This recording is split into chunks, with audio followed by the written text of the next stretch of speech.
So apparently Delhi has become very cold again, isn't it? Yes, yes. Today it's good. Last 2 days it was very, very cold. Today it's not bad actually. How's the situation in Madrid now, Suman? Is it improving? Can you go out? Huh? Cases are rising very badly. Oh, okay. So even in April, it was only 25,000 cases a day. Now it's Yeah. almost 80,000. Almost? 80,000. Oh my God.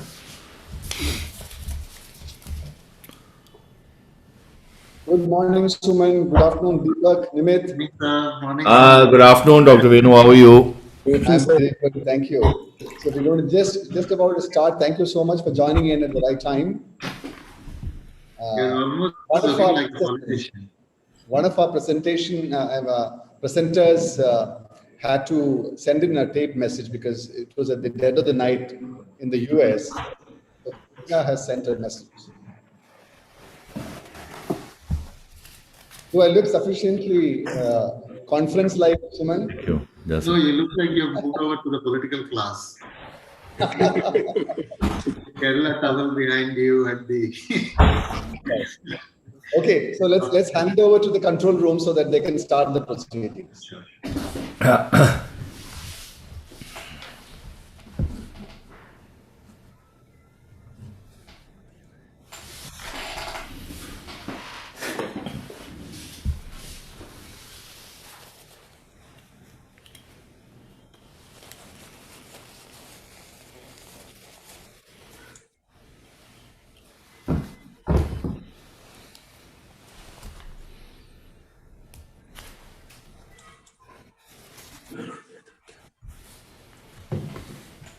Requesting control room to start the timer.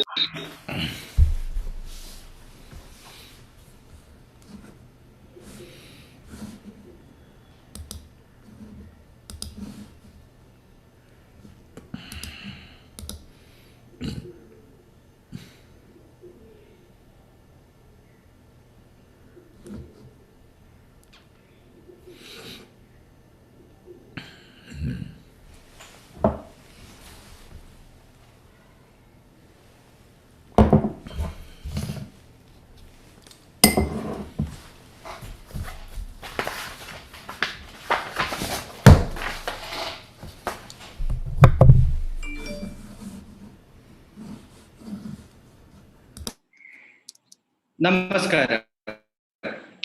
A very warm good afternoon to all the dignitaries and participants present here. I would like to take this opportunity to welcome all the ladies and gentlemen to the second day of the International Conference and Consultation Kerala Looks Ahead, organized by Kerala State Planning Board. The conference is designed to serve as a platform for the government of Kerala to learn from the experiences and best practices across the world in its efforts to modernize the economy and bring the benefits of high growth and inclusive development to all the people of Kerala. The conference will discuss the future prospects for Kerala in key areas. The sessions are planned in 9 key areas, and tourism is one of them. With immense pleasure, on behalf of Kerala State Planning Board, we would like to welcome each one of you to the session on tourism. Before we begin the session, for the smooth flow of the virtual session, all are requested to note the following. All are requested to remain muted throughout the session. The speakers who have a presentation to display or share the presentation kindly ensure that you have your presentation file open and ready, and there are no other programs running on documents open on your desktop. In case you need any assistance, please let us know. All are requested to keep your mobile phones and other devices in the silent mode. It is recommended to use a headset as it can improve sound quality. Kindly make use of the chat facility to put forward your ideas or questions to the panelists. Now, for beginning the session, I would like to welcome Dr. Venu V, Member Secretary, Kerala State Planning Board, for the welcome address. So please.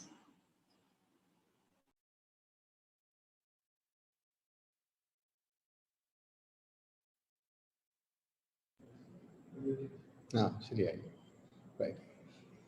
Good afternoon to all the distinguished delegates in the conference room, to all the presenters and speakers from across the world, and to all those in the industry and interested in the tourism industry who are watching this program through one of our social media channels. It is an honor and a privilege to be chairing this very important session, which is part of an extremely significant event that the State Planning Board of the Government of Kerala is organizing over 3 days. As mentioned by Varun, the conference spans across several key sectors of the state, and all of you would agree with me that tourism is one of the most important ones.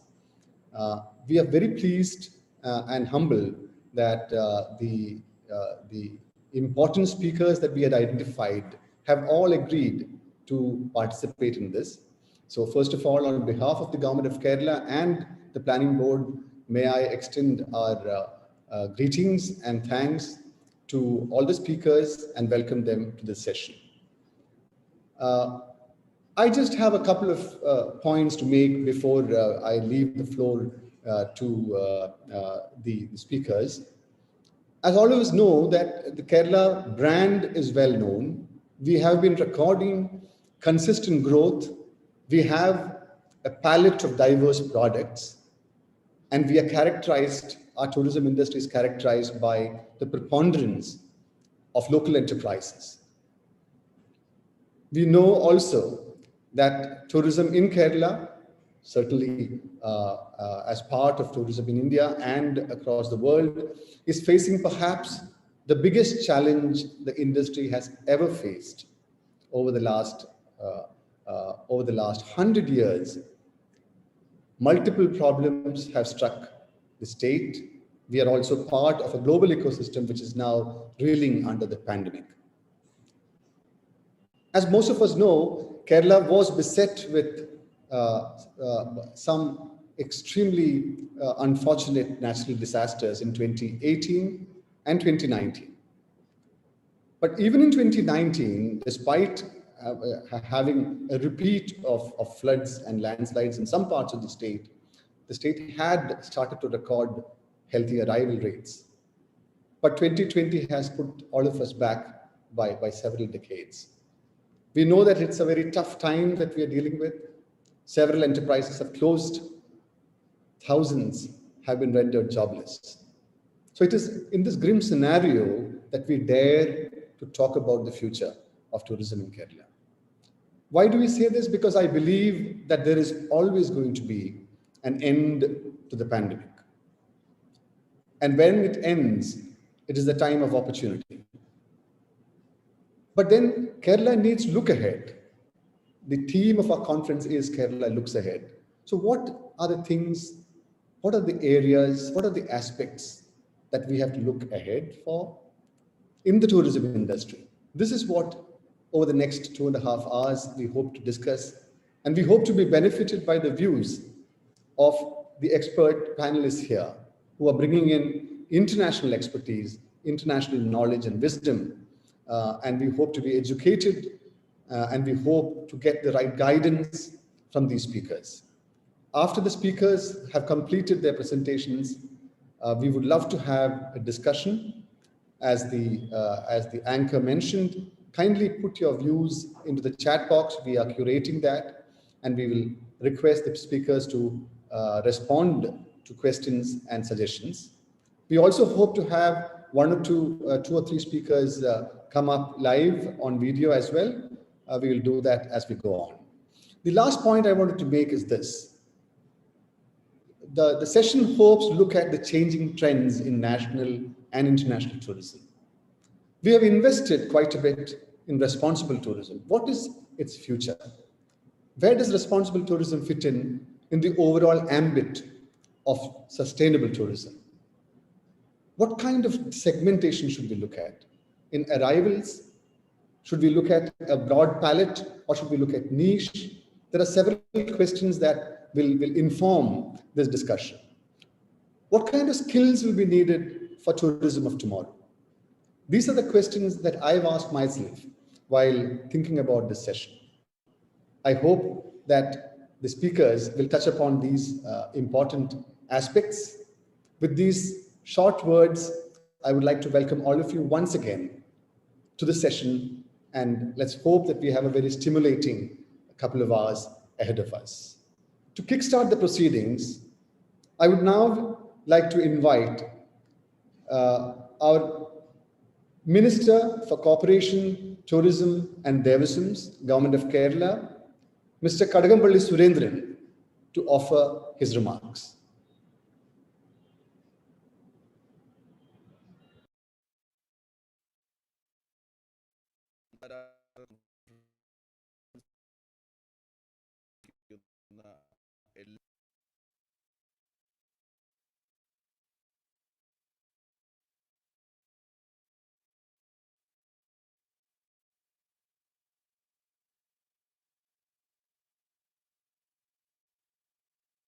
ഗ്രഹീതമാണ് നാം ഈ നാട്. Kerala tourism സംരംഭകർ, തദ്ദേശവാസികൾ എന്നിവരുടെ കാലങ്ങളായ പ്രയത്നവും പങ്കാളിത്തമാണ് ഇന്നത്തെ ഈ അഭൂതമായ വളർച്ചയുടെ പ്രധാന കാരണം. കേരളം നേടിയെടുത്ത ഈ വളർച്ച ഇന്ന് ഇന്ത്യയിലെ മറ്റു സംസ്ഥാനങ്ങൾക്ക് ഒരു മാതൃകയായി മാറിക്കഴിഞ്ഞിട്ടുണ്ട്. നമ്മുടെ സംസ്ഥാനത്തിൻ്റെ മൊത്ത വരുമാനത്തിൻ്റെ 10% ഇന്ന് വിനോദസഞ്ചാര മേഖലയുടെ സംഭാവനയാണ്. സാമ്പത്തിക സുസ്ഥിരതയ്ക്കും സാമൂഹിക ഉന്നതിക്കും വഴിതരുന്ന ടൂറിസം ഇന്ന് കേരളത്തിലെ ഏറ്റവും ലാഭകരമായ നിക്ഷേപങ്ങളൊന്നായി മാറിക്കഴിഞ്ഞു. ലക്ഷത്തോളം ആൾക്കാർ ടൂറിസം മേഖല കഴിഞ്ഞ വർഷം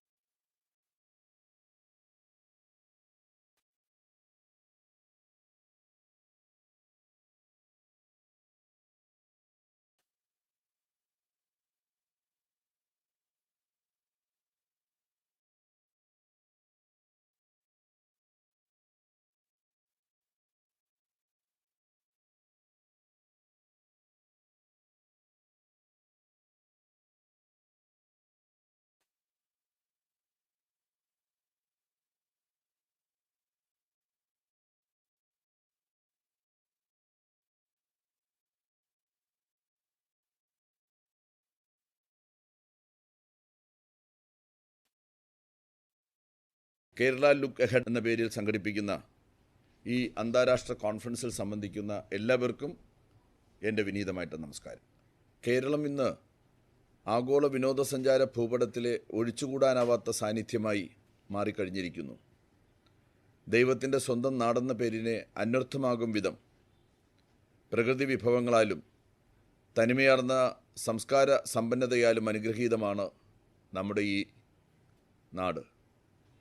കേരള ടൂറിസം സംരംഭകർ, തദ്ദേശവാസികൾ എന്നിവരുടെ കാലങ്ങളായുള്ള കഠിന പ്രയത്നവും പങ്കാളിത്തവുമാണ് ഇന്നത്തെ ഈ അഭൂതപൂർവമായ വളർച്ചയുടെ പ്രധാന കാരണം.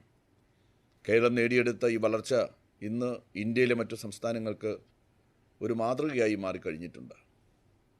നമ്മുടെ സംസ്ഥാനത്തിൻ്റെ മൊത്ത വരുമാനത്തിൻ്റെ 10% ഇന്ന് വിനോദസഞ്ചാര മേഖലയുടെ സംഭാവനയാണ്. സാമ്പത്തിക സുസ്ഥിരതയ്ക്കും സാമൂഹിക ഉന്നതിക്കും വഴിതെളിക്കുന്ന ടൂറിസം ഇന്ന് കേരളത്തിൻ്റെ ഏറ്റവും ലാഭകരമായ നിക്ഷേപങ്ങളിലൊന്നായി മാറിക്കഴിഞ്ഞിരിക്കുന്നു. ഏകദേശം 15 ലക്ഷത്തോളം ആൾക്കാരാണ് ഇന്ന് ടൂറിസം മേഖലയിൽ ജോലി ചെയ്യുന്നത്.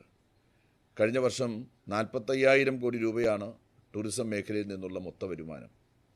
ഇത് സർവകാല റെക്കോർഡാണ്.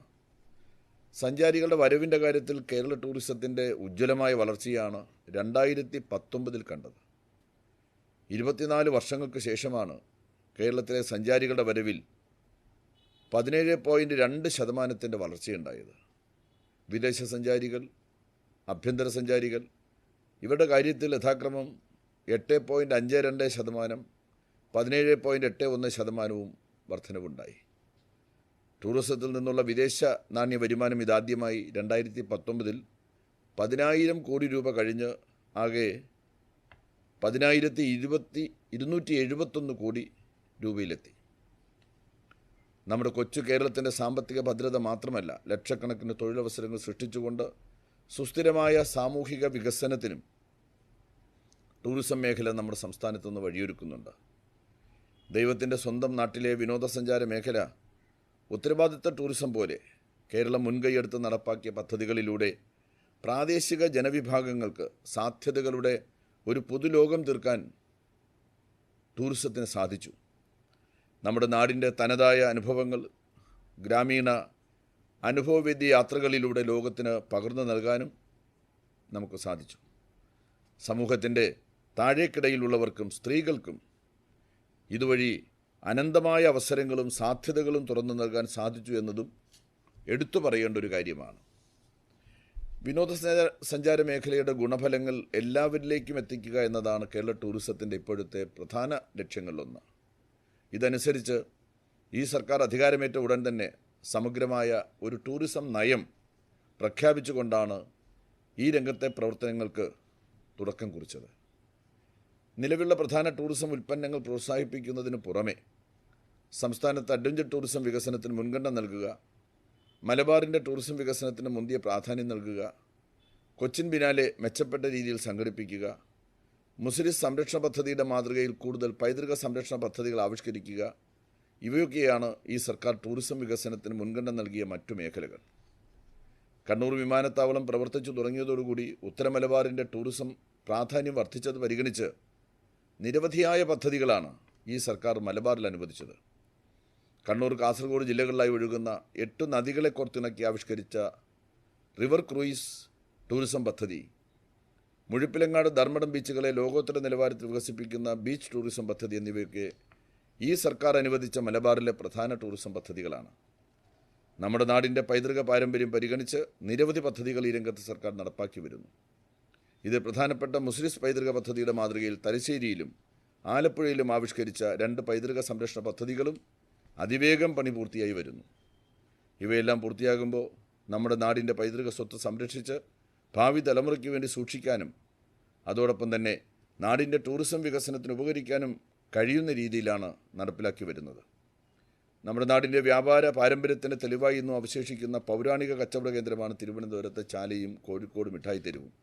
2 പൈതൃക തെരുവുകളും സംരക്ഷിച്ച് നിലനിർത്താൻ പദ്ധതികൾ നടപ്പാക്കി വരുന്നു. സാഹസിക വിനോദസഞ്ചാരത്തിന് നമ്മുടെ നാട്ടിലെ സാധ്യത പരിഗണിച്ച് ഈ രംഗത്ത് പ്രവർത്തിക്കുന്ന ഏജൻസികൾക്ക് അംഗീകാരം നൽകുന്നുള്ള പദ്ധതി ഇന്ത്യയിൽ ആദ്യമായി നമ്മുടെ സംസ്ഥാനത്താണ് നടപ്പാക്കിയത്. അതോടൊപ്പം തന്നെ അഡ്വഞ്ചർ ടൂറിസം രംഗത്തെ പ്രൊഫഷണലുകളെ വാർത്തെടുക്കുന്നതിനുള്ള അഡ്വഞ്ചർ ടൂറിസം അക്കാദമി തിരുവനന്തപുരത്ത് സ്ഥാപിക്കാനുള്ള നടപടികൾ അന്തിമഘട്ടത്തിലാണ്. വേൾഡ് ടൂറിസം ഓർഗനൈസേഷൻ്റെ പ്രധാനപ്പെട്ട മുദ്രാവാക്യമാണ് ടൂറിസം എല്ലാവർക്കും എന്നത്. ഇതനുസരിച്ച് ടൂറിസം കേന്ദ്രത്തിൽ പ്രായമായവർ, ഭിന്നശേഷിക്കാർ, ഗർഭിണികൾ തുടങ്ങിയവർക്ക് പ്രത്യേക സൗകര്യം ഏർപ്പെടുത്തുന്നതിനായി കേരളത്തിലെ ഭൂരിപക്ഷം ടൂറിസം കേന്ദ്രങ്ങളും ഭിന്നശേഷി സൗഹൃദമാക്കുന്നുള്ള പദ്ധതി സർക്കാർ നടപ്പാക്കി വരും. കേരളത്തിലെ ആദ്യത്തെ പൊതു സ്വകാര്യ പങ്കാളിത്തത്തോടെ നടപ്പാക്കിയ ജടായുപ്പാറ ടൂറിസം പദ്ധതി ഇന്ന് ഇന്ത്യയിലെ ഏതൊരു സംസ്ഥാനത്തിനും മാതൃകയാണ്. ശ്രീ പത്മനാഭസ്വാമി ക്ഷേത്രത്തിലെ നിധിശേഖരത്തെക്കുറിച്ചുള്ള വാർത്ത പുറം ലോകം അറിഞ്ഞതോടെ തീർത്ഥാടനം ലക്ഷ്യമിട്ട് കേരളത്തിലേക്ക് എത്തുന്ന ആൾക്കാരുടെ എണ്ണം വളരെ കൂടുതലാണ്. ഇത് പരിഗണിച്ച് തീർത്ഥാടകർക്ക് ആവശ്യമായ അടിസ്ഥാന സൗകര്യം ഏർപ്പെടുത്തുന്ന പദ്ധതി ശ്രീ പത്മനാഭസ്വാമി ക്ഷേത്രം, ശബരിമല, ഗുരുവായൂർ എന്നീ ആരാധനാലയങ്ങൾ നടപ്പിലാക്കി വരുന്നു.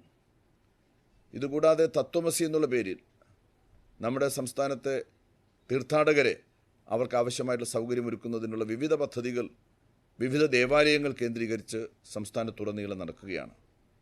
ഉത്തരവാദിത്ത ടൂറിസത്തിലൂടെ അഭ്യസ്തവിദ്യരായ യുവാക്കൾക്ക് മാത്രമല്ല, സാധാരണ കർഷകർക്കും തൊഴിലാളികൾക്കും വീട്ടമ്മമാർക്കുമെല്ലാം വരുമാനം നേടാനാകും.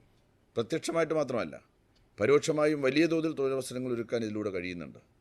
അതിവേഗം തൊഴിലുറപ്പ് നൽകാവുന്ന നിരവധി സാധ്യതകളാണ് ടൂറിസം മേഖലയുടെ വികസനത്തിലൂടെ സാധ്യമാക്കാനാകുന്നത്. വിനോദസഞ്ചാര മേഖലകളിൽ ജീവിക്കുന്നവർക്ക്, അതായത് തദ്ദേശവാസികൾ കൂടി പ്രയോജനപ്പെടുന്നതാകണം ടൂറിസം എന്ന നമ്മുടെ സംസ്ഥാന ഗവൺമെൻറ്റിൻ്റെ നയമാണ് ഉത്തരവാദിത്ത ടൂറിസം പദ്ധതികളിലൂടെ യാഥാർത്ഥ്യമാകുന്നത്. നിപ വൈറസ് ഭീഷണി, 2017 പ്രളയം എന്നിവയ്ക്ക് ശേഷം കേരള ടൂറിസം 2019 തിരിച്ചുവരവിൻ്റെ പാതയിലായിരുന്നു.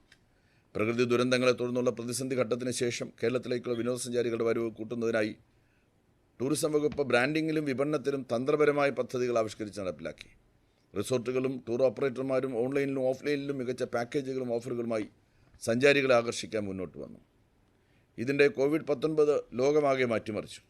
ഇതിൻ്റെ പ്രതിഫലനം ടൂറിസം മേഖലയിലും ഉണ്ടായി.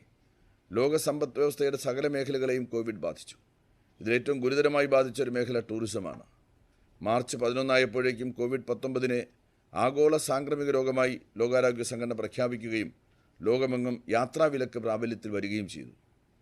എല്ലാ സാമ്പത്തിക മേഖലകളെയും സാരമായി ബാധിച്ചു തുടങ്ങിയ വൈറസ് ടൂറിസം മേഖലയിൽ 80% ചെറുകിട ഇടത്തരം സംരംഭങ്ങളായതിനാൽ ലക്ഷക്കണക്കിന് പേരുടെ ഉപജീവന മാർഗമാണ് അടഞ്ഞത്.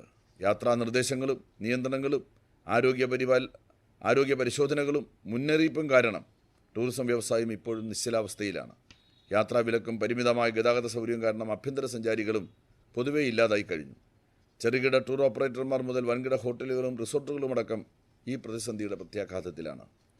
ഈ പ്രതിസന്ധി കുറേ കാലം കൂടി തുടരാൻ സാധ്യതയുള്ളതിനാൽ ടൂറിസം മേഖലയുടെ പുനരുജ്ജീവനത്തിനായി പ്രത്യേക പദ്ധതികൾ സർക്കാർ ആവിഷ്കരിച്ച് നടപ്പിലാക്കി വരുന്നുണ്ട്. പ്രത്യേകിച്ച് കേരളത്തിൽ 15 ലക്ഷം പേർ ഈ മേഖലയിൽ നിന്ന് ഉപജീവന മാർഗം കണ്ടെത്തുന്ന സാഹചര്യത്തിൽ സമൂഹത്തെ സാരമായി ബാധിക്കുന്ന തൊഴിൽ നഷ്ടം ഇല്ലാതാക്കാൻ ബിസിനസ് യൂണിറ്റുകളുടെ അതിജീവനം ഉറപ്പുവരുത്തേണ്ടതുണ്ട്. ഇത് മുന്നിൽ കണ്ട് ഈ മേഖലയിൽ ജോലി ചെയ്യുന്ന ജീവനക്കാർക്ക് ലളിത വ്യവസ്ഥകളോടുകൂടി കുറഞ്ഞ പലിശ നിരക്കിൽ വായ്പ നൽകുന്നുള്ള പദ്ധതിക്ക് രൂപം നൽകി. കൂടാതെ ഈ രംഗത്ത് മുതൽ മുടക്കിയിരിക്കുന്ന സംരംഭകർക്ക് 25 ലക്ഷം വരെ കുറഞ്ഞ പലിശ നിരക്കിൽ വായ്പ നൽകുന്നുള്ള ഒരു പദ്ധതിയും സർക്കാർ നടപ്പിലാക്കിയിട്ടുണ്ട്.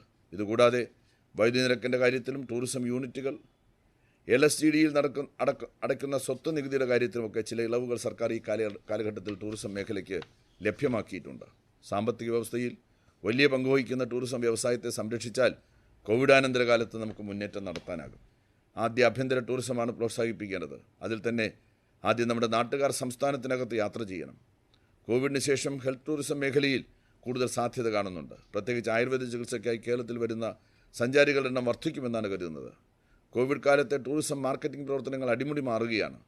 നമ്മുടെ പരമ്പരാഗത മാർക്കറ്റിംഗ് പ്രവർത്തനങ്ങൾക്ക് പുറമെ കോവിഡിൻ്റെ പശ്ചാത്തലത്തിൽ പ്രത്യേക മാർക്കറ്റിംഗ് പദ്ധതി ആവിഷ്കരിച്ചിട്ടുണ്ട്. ആഭ്യന്തര ടൂറിസം പ്രോത്സാഹിപ്പിക്കാനായി പ്രത്യേക മാർക്കറ്റിംഗ് ക്യാമ്പയിന് തന്നെ രൂപം നൽകിയിട്ടുണ്ട്. കേരളത്തിലെ സുരക്ഷിതമായ അന്തരീക്ഷം, ആരോഗ്യരംഗത്തെ നേട്ടങ്ങൾ ഇവയൊക്കെ ടൂറിസം മാർക്കറ്റിംഗിന് ഉപയോഗിക്കാനാണ് തീരുമാനം. ഈ പ്രതിസന്ധി കാലത്തും എല്ലായ്പ്പോഴും എന്ന പോലെ സ്വകാര്യ മേഖലയുമായി സഹകരിച്ചാണ് സർക്കാർ പ്രവർത്തിക്കുന്നത്. ഇന്ത്യയിലെ ടൂറിസം രംഗത്ത് കേരളത്തിലുള്ള സൂപ്പർ ബ്രാൻഡ് എന്ന പദവി നിലനിർത്താനും കോവിഡ് കാലത്തിന് മുമ്പുള്ള അവസ്ഥയിലേക്ക് കേരള ടൂറിസം അതിവേഗം എത്തിച്ചേരുമെന്നുള്ള കാര്യത്തിൽ യാതൊരു സംശയവുമില്ല. തൊഴിലവസരങ്ങൾ സൃഷ്ടിക്കുന്നതിലും സാമ്പത്തിക വളർച്ച ഉറപ്പുവരുത്തുന്നതിലും ടൂറിസം മേഖല വഹിക്കുന്ന പങ്ക് കണ്ടറിഞ്ഞാണ് ഈ രംഗത്ത് വിവിധ പദ്ധതികൾ ആസൂത്രണം ചെയ്ത് നടപ്പാക്കി വരുന്നത്. ഇപ്പോഴത്തെ ഈ പ്രതിസന്ധി താൽക്കാലികമാണെന്നും അതിവേഗം തന്നെ പഴയ വളർച്ചാ നിരക്കിലേക്ക് കേരള ടൂറിസം എത്തിച്ചേരുമെന്നും ഉറപ്പാണ്.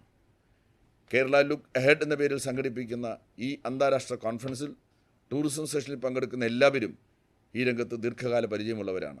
അതുകൊണ്ട് തന്നെ വളരെ സാർത്ഥകമായ ചർച്ചകളും അഭിപ്രായങ്ങളും ഈ സെഷനിൽ ഉണ്ടാകുമെന്ന് കരുതിക്കൊണ്ട് എല്ലാ ഭാവുകങ്ങളും നേർന്നുകൊണ്ട് ഞാൻ നിർത്തുന്നു. നമസ്കാരം.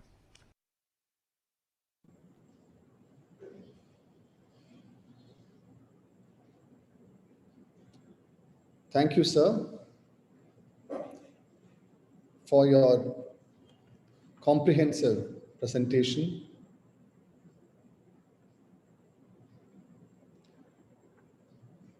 Mr. Kadagambally Surendran has been leading the tourism department in the state for the last 4.5 years very capably.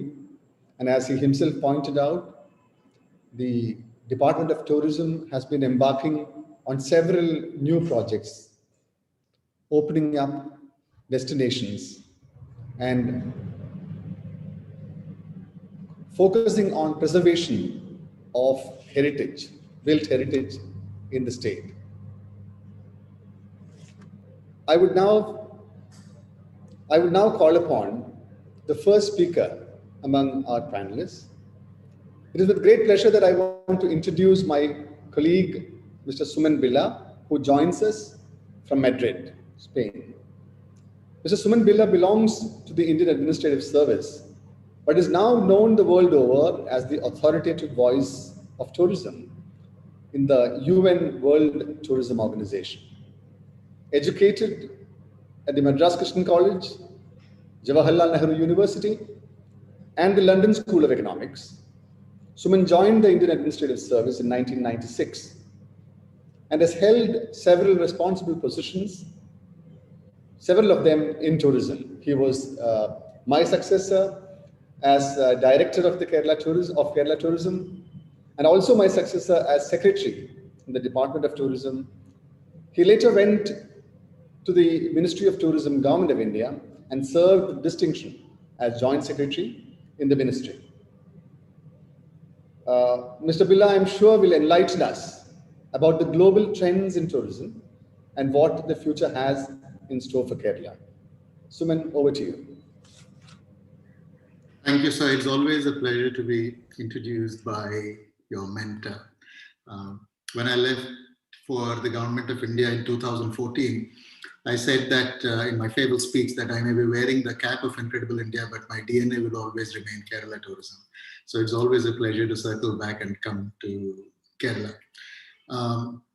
So let me quickly give you a little overview of what is happening around the world and then see as to how Kerala fits into that picture.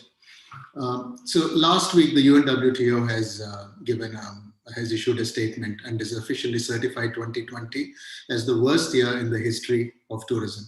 We've had international tourist arrivals have dropped by 74%. This is in comparison to 2009 when we've had a 4% drop because of the global economic crisis. So that is the scale. So what this means in numbers is that we have had 1 billion less international tourist arrivals. In terms of tourism exports, the number has dropped by 1.3 trillion US dollars, and we've had job losses of about 100 to 120 million direct jobs across the world. Now, this is something that is unprecedented. In terms of areas, regions, the Asia Pacific has done the worst with a drop of 84%. Europe has done marginally better at 70%. And most of the business that has actually been transacted in 2020 was in the first quarter of the year when travel has happened unhindered till about March or so. And of course, Europe had covered about 4 to 5% because they opened up sometime in late summer last year for their tourism sector. So they've been able to shore up some of their numbers. But generally, the situation is bad. And if we look at 2021, I think the prospects for 2021 have worsened from the way the pandemic is playing out, especially in Europe, because cases are rising like never before, and the containment of the virus is still a far call from where we would like it to be. So one of the interesting things that the UNWTO has done is that we've picked experts from all across the world and we have polled them on 2 questions.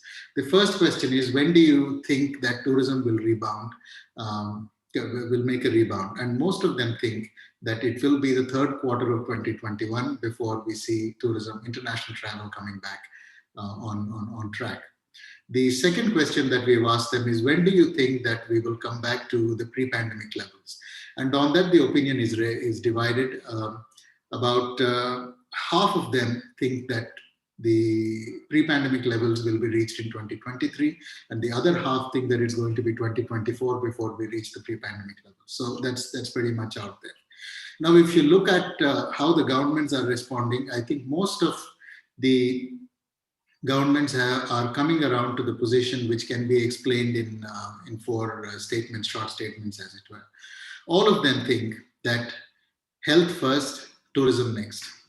The second thing that they come around is that no international travel is possible without the containment of virus. The third thing is that domestic travel is only possible insofar as your overall health situation allows you to happen. And the fourth more important thing is most of them are taking a position that they will only talk about revival and look at revival plans once they see light at the end of the tunnel. Now, we think that the vaccination that has started is perhaps the much awaited light at the end of the tunnel. But one of the things that we also know is that the speed at which vaccination is happening is running a little bit slow.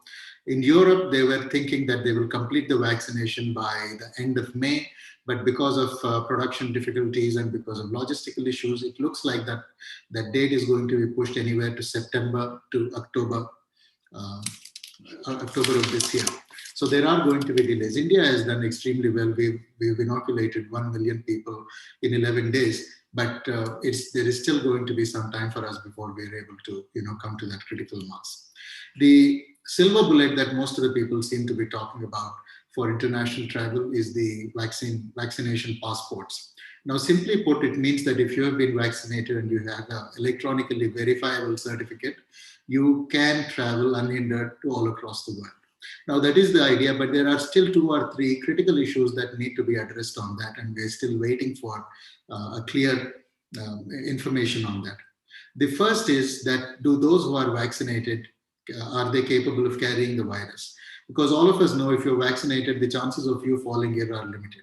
But if it allows you to become an asymptomatic carrier and therefore the risk to the others still remains, then the viability of the vaccination passport itself will need to be reconsidered.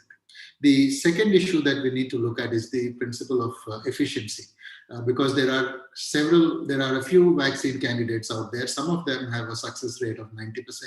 There are some which are just about middling at just over 50%. Now, how do we treat these vaccines on the basis of efficacy? And the third, and the World Health Organization is grappling with it strongly, is the principle of equity. Are we going to create a world in which there are going to be vaccine haves and have-nots, and how is this going to play, and is that going to be discriminatory? There are some moral and ethical issues that need to be considered for us to look at. But overall, I think most of the countries and most of the industry seems to be in favor of rolling ahead with the vaccine passport if we are able to get it within a framework that works. So I think the way forward for the world is largely going to be centered around 2 pillars. The first is going to be coordination.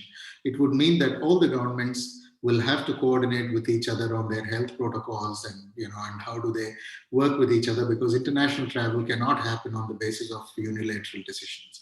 The second is the principle of trust. And I think both coordination and trust go far beyond just the government ambit, because for coordination, we need all of the tourism stakeholders, all of the aviation stakeholders, health stakeholders, etc., across the board to come around and coordinate to make sure that travel is safe and possible. And similarly, all of us have to raise our game and ensure that there is trust to be able to draw people out of their comfort zone and be able to travel.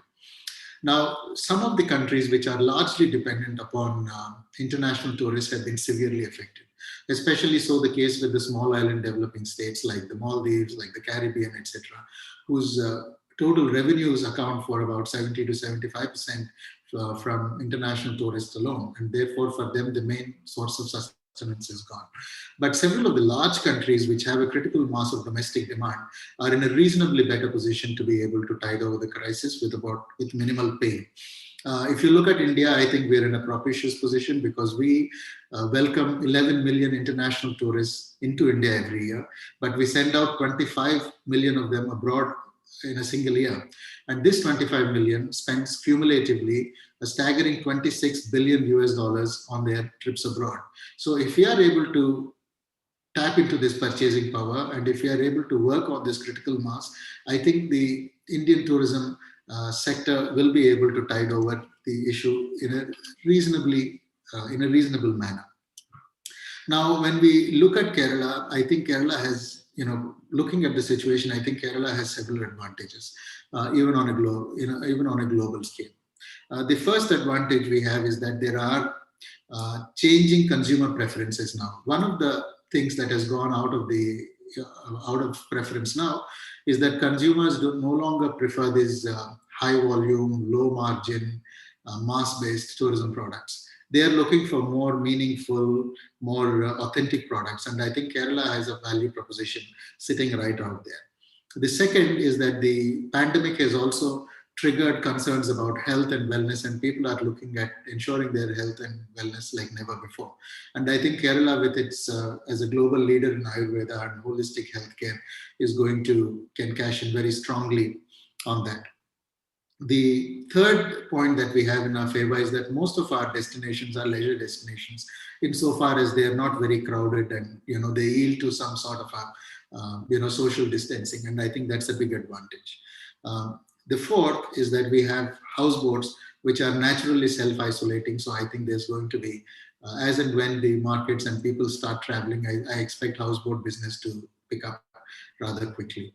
The fifth, and in the same vein, is the homestays, because all across the world we see a trend of a rising preference for homestays because people are more wary about going into crowded places like hotel lobbies and elevators where the risk of infection is going to be higher. But the thing about homestays is that it does not yield itself to easy equation like that, because we also need to communicate and tell that traveler that first we have protocols which are followed in homestays so that he are safe, and second, we also need to brand those protocols in a way so that we are able to communicate effectively. Essentially, when you go to a Taj or to an ITC hotel, you are assured that there is a certain level of cleanliness and hygiene. We need to instill that level of confidence amongst users who want to go to use our homestays now. As far as the international market goes, I think we believe that it's going to open up in dribbles. There will be markets which will slowly open up. And as and when those markets come on, the competition is going to be intense.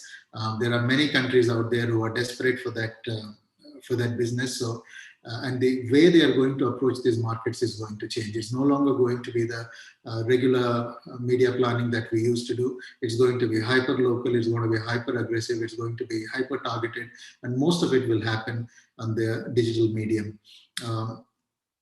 And the second element that we need to understand is that when international travel opens up, there are some destinations which will rebound faster and quickly on the back of a strong perception of hygiene and safety. And we expect the European destinations to bounce back first.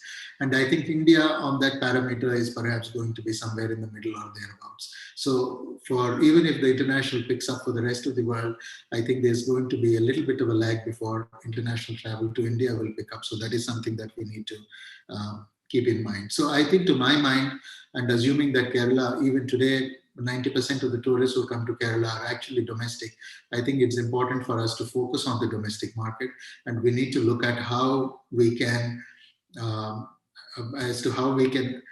deepen our engagement with the domestic markets, because the traditional paradigm of purchasing power being in tier 1 and tier 2 cities has shifted.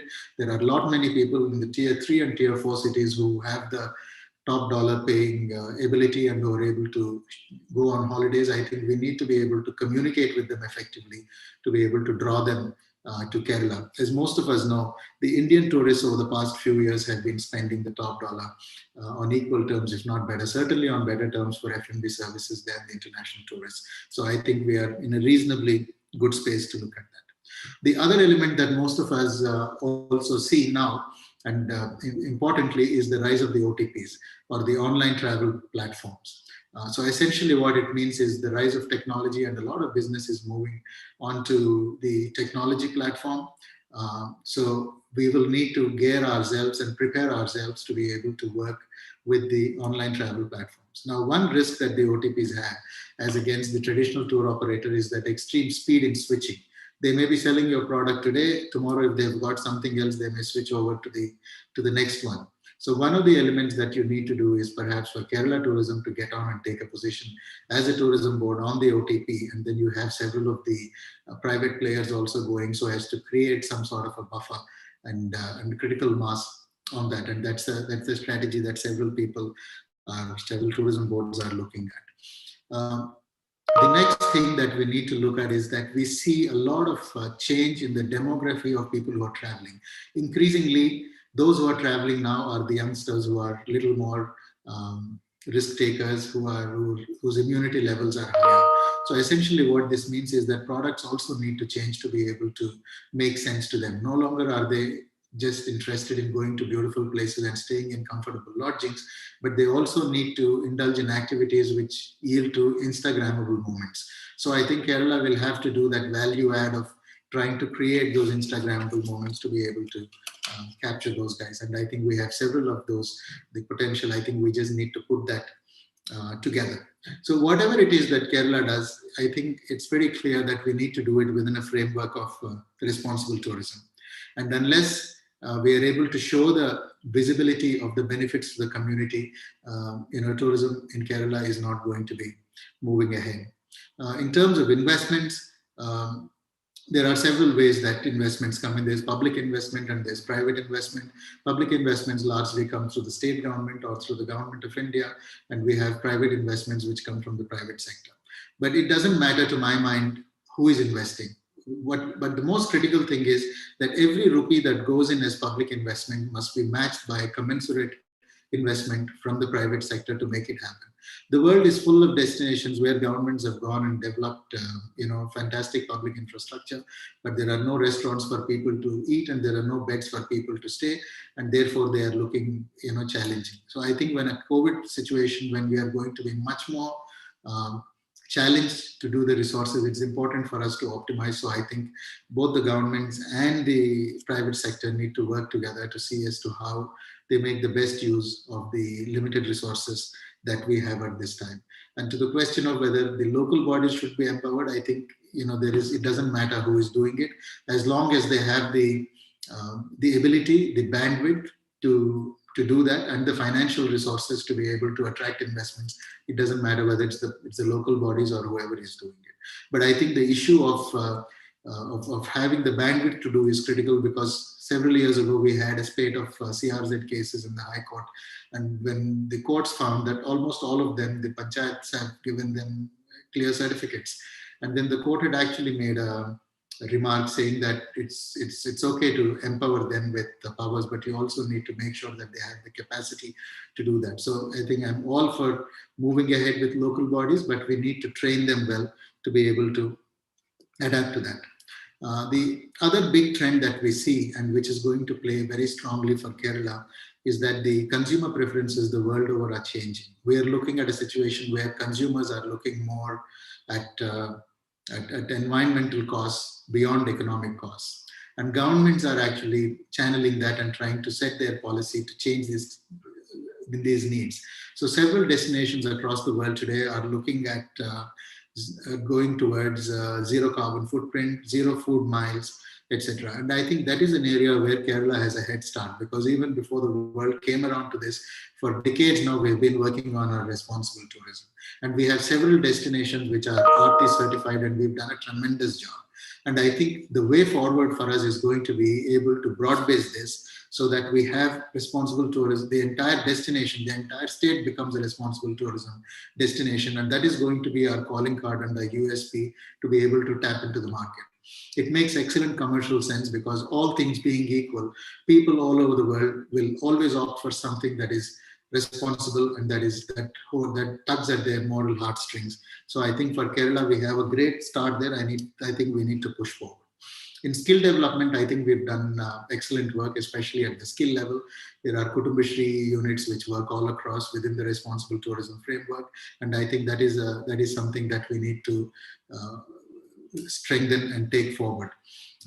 And at the managerial level, I think we are churning out some of the best talent in the country. We have some very fine education institutions, KITS and others, who are bringing out excellent talent. We have Foodcraft institutes again, who churn out good talent.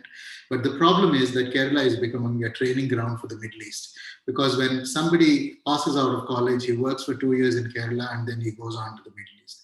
And I think this is an issue that the industry should be grappling with, because if we want to become a world-class destination, we should be able to retain world-class talent. We should be able to keep the best talent, which means that we need to pay them well, and more importantly, be able to show them a career progression and a career graph as they go ahead. And I think that is something that we need to look at.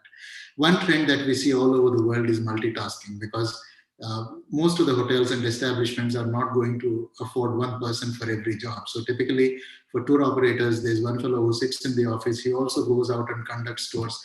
In hotels, we see the trend where the front office people are also helping out with other activities. So I think we need to also move our workforce towards multitasking.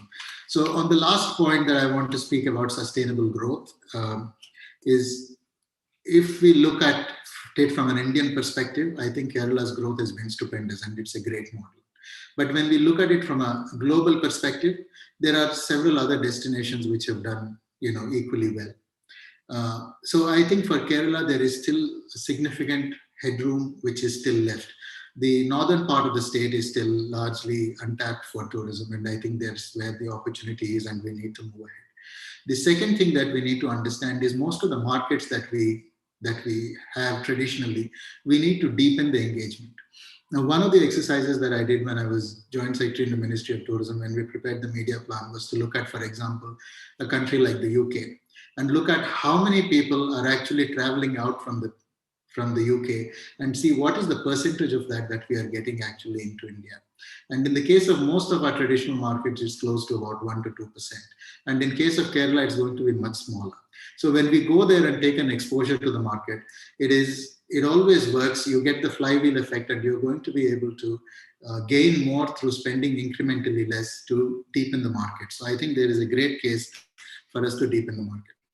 The second is that if Kerala has to, really go to the next level, I think we need to find a compelling story which will take it to the next level. And I think that story, to my mind, is the spice route, because there are several countries in the world. Kerala has always been the melting pot of cultures, of history, of heritage, and there are several countries out there who can actually come to Kerala and find traces of their own heritage and how they have interacted, and it's a fascinating story by themselves. And what it means is that it also gives us an opportunity to deepen the engagement in almost all the traditional markets that Kerala has. So I think that is a push that we need to look at, and I think that is certainly, with international cooperation, it's worth doing. And lastly, I think whatever it is that we do, we need to do it within the framework of responsibility.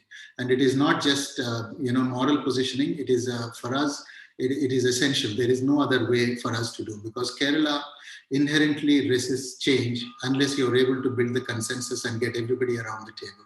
And the only way you're ever going to be able to build a consensus is to line up the community behind you and ensure that all the parameters that you look at in responsible tourism are met, and that the people are also benefiting as much from the tourism sector as the entrepreneurs. So I will not be too worried about wanting to grow at a rapid pace. If we grow incrementally, I'm okay. But I want to make sure that we grow responsibly, because that's the only way for us to grow. And that's the only way that we will sustain over a long period of time. So those are my initial comments, and I'm open to taking any questions that you may have. Thank you. Thank you, Mr. Billa. I think in his presentation, Mr. Suman Billa has taken us through a scenario which started in rather depressing terms, giving us a reality check as to when the industry will start looking up. But I think the important point that we all from Kerala should focus upon are the points, very, very significant points that he made in the latter part of the presentation. He talks about deepening the engagement. I think that's a very important thing. He talks about building on responsible tourism and on our strengths, about spice route, about heritage, about zero carbon. So the things that Kerala will be able to offer as a destination needs to change, and we have to make sure that we engage with our clientele, with our potential customers, tug at their heartstrings, and we have to fight to retain the world-class talent instead of losing them to other competing destinations. Thank you, Mr. Billa. I'm sure there will be a lot of questions.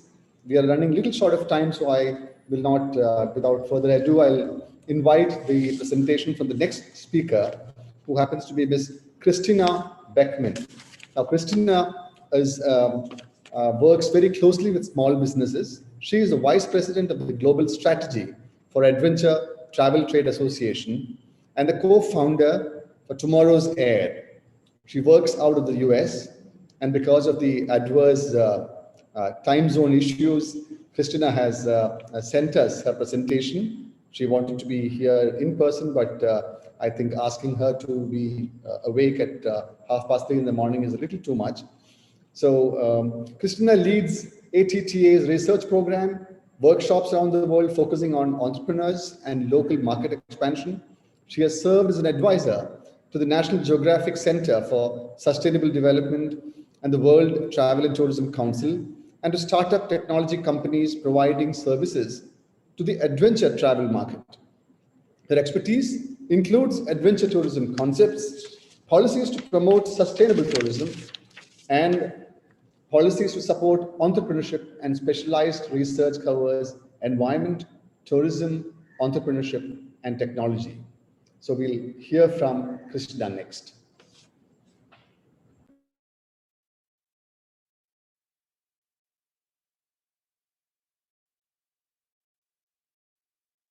afternoon. My name is Christy Beckman. I am speaking to you from Santa Fe, New Mexico in the United States.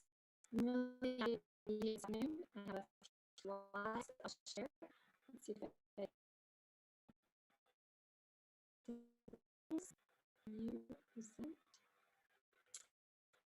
So, I'm Christina Beckman. I'm speaking today on behalf of Adventure Travel Foundation.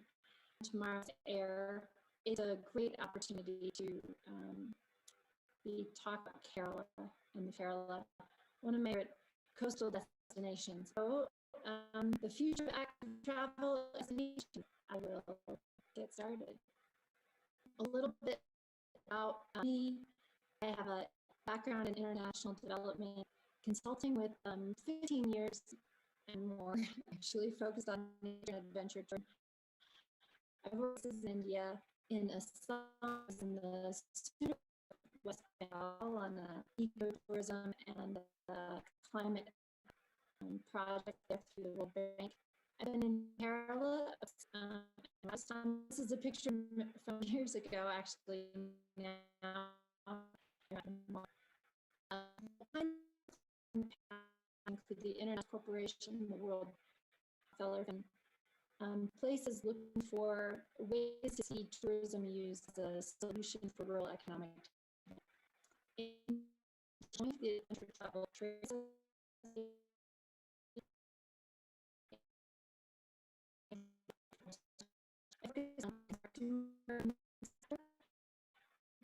which brought me to Tomorrow's Air, founder, colleagues in Australia.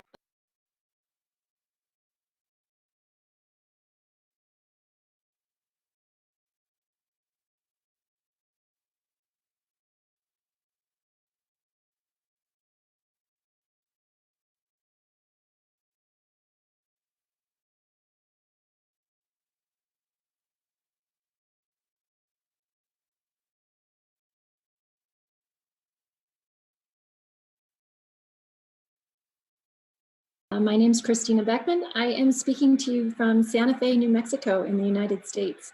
I'm really happy to be here this afternoon. I have a few slides I'll share. Let's see if I can get to those. View, present. So, as I mentioned, my name is Christina Beckman. I'm speaking today on behalf of the Adventure Travel Trade Association and Tomorrow's Air. It's a great opportunity to be talking about Kerala and the future in Kerala, one of my favorite coastal destinations. So the future of active travel in coastal destinations. I will get started. A little bit about me. I have a background in international development, consulting with 15 years and more, actually focused on nature and adventure tourism. I've worked in a lot of different places in India. In Assam, I was in the Sundarbans area of West Bengal on a ecotourism and climate action project there through the World Bank. I've been in Kerala, of course, and in Rajasthan. This is a picture of me from a few years ago, actually now, in Kerala with my friend, Dr. Vinoy. The kinds of clients I've had in the past include the International Finance Corporation, the World Bank, Rockefeller Foundation, places looking for ways to see tourism used as a solution for rural economic development. In 2013, I joined the Adventure Travel Trade Association, where I am the Vice President for Global Strategy. I focus on our consumer sector, and also on climate action, which brought me to Tomorrow's Air. I'm the co-founder with Nim de Swart, my colleague who's in Australia, of Tomorrow's Air, which is carbon removal through direct air capture with permanent storage. I'll say a little bit about that at the end. And I would just close my introduction by saying I'm a huge fan of Kerala. And if you want to learn any more about me, you can visit ChristinaBeckman.com. This is my son, Jack. I put these pictures in.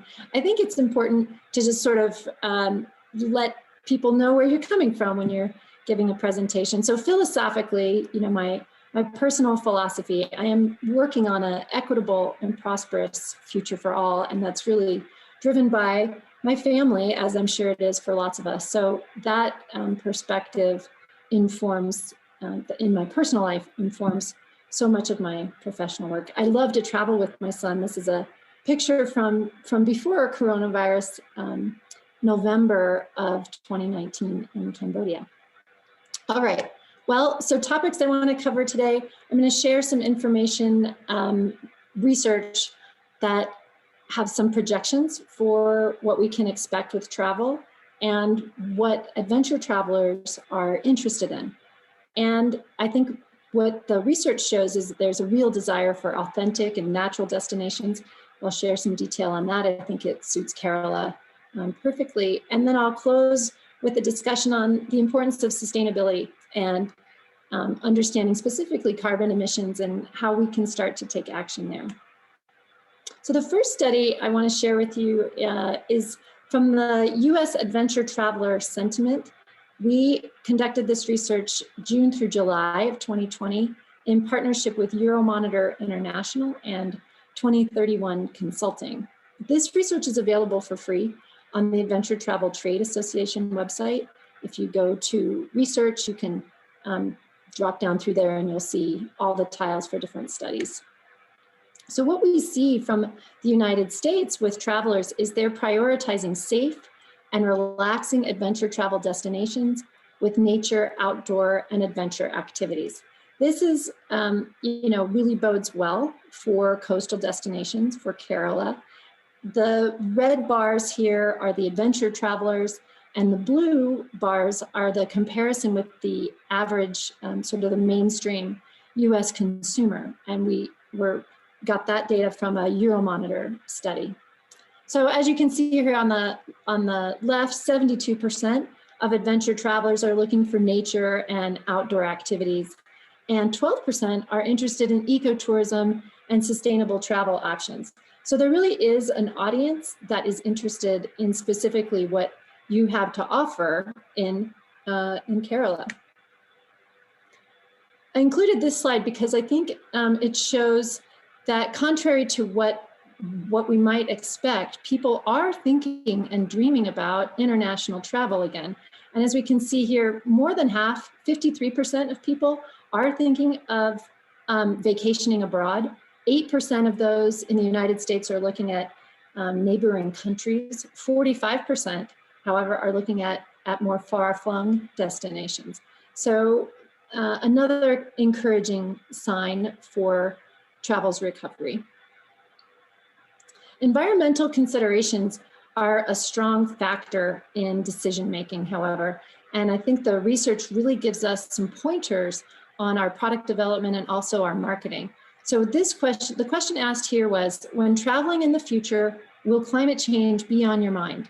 And we see here that 66% of people said they're worried about climate change. 66% said they would like to know if their travel spending was helping to fight the climate crisis, whether that's through offsets or even decisions around vegetarian meals, different modes of transport, electric vehicles, for example. 78% said they feel good buying eco and ethical products, and 81% believe they can make a difference with their actions and choices.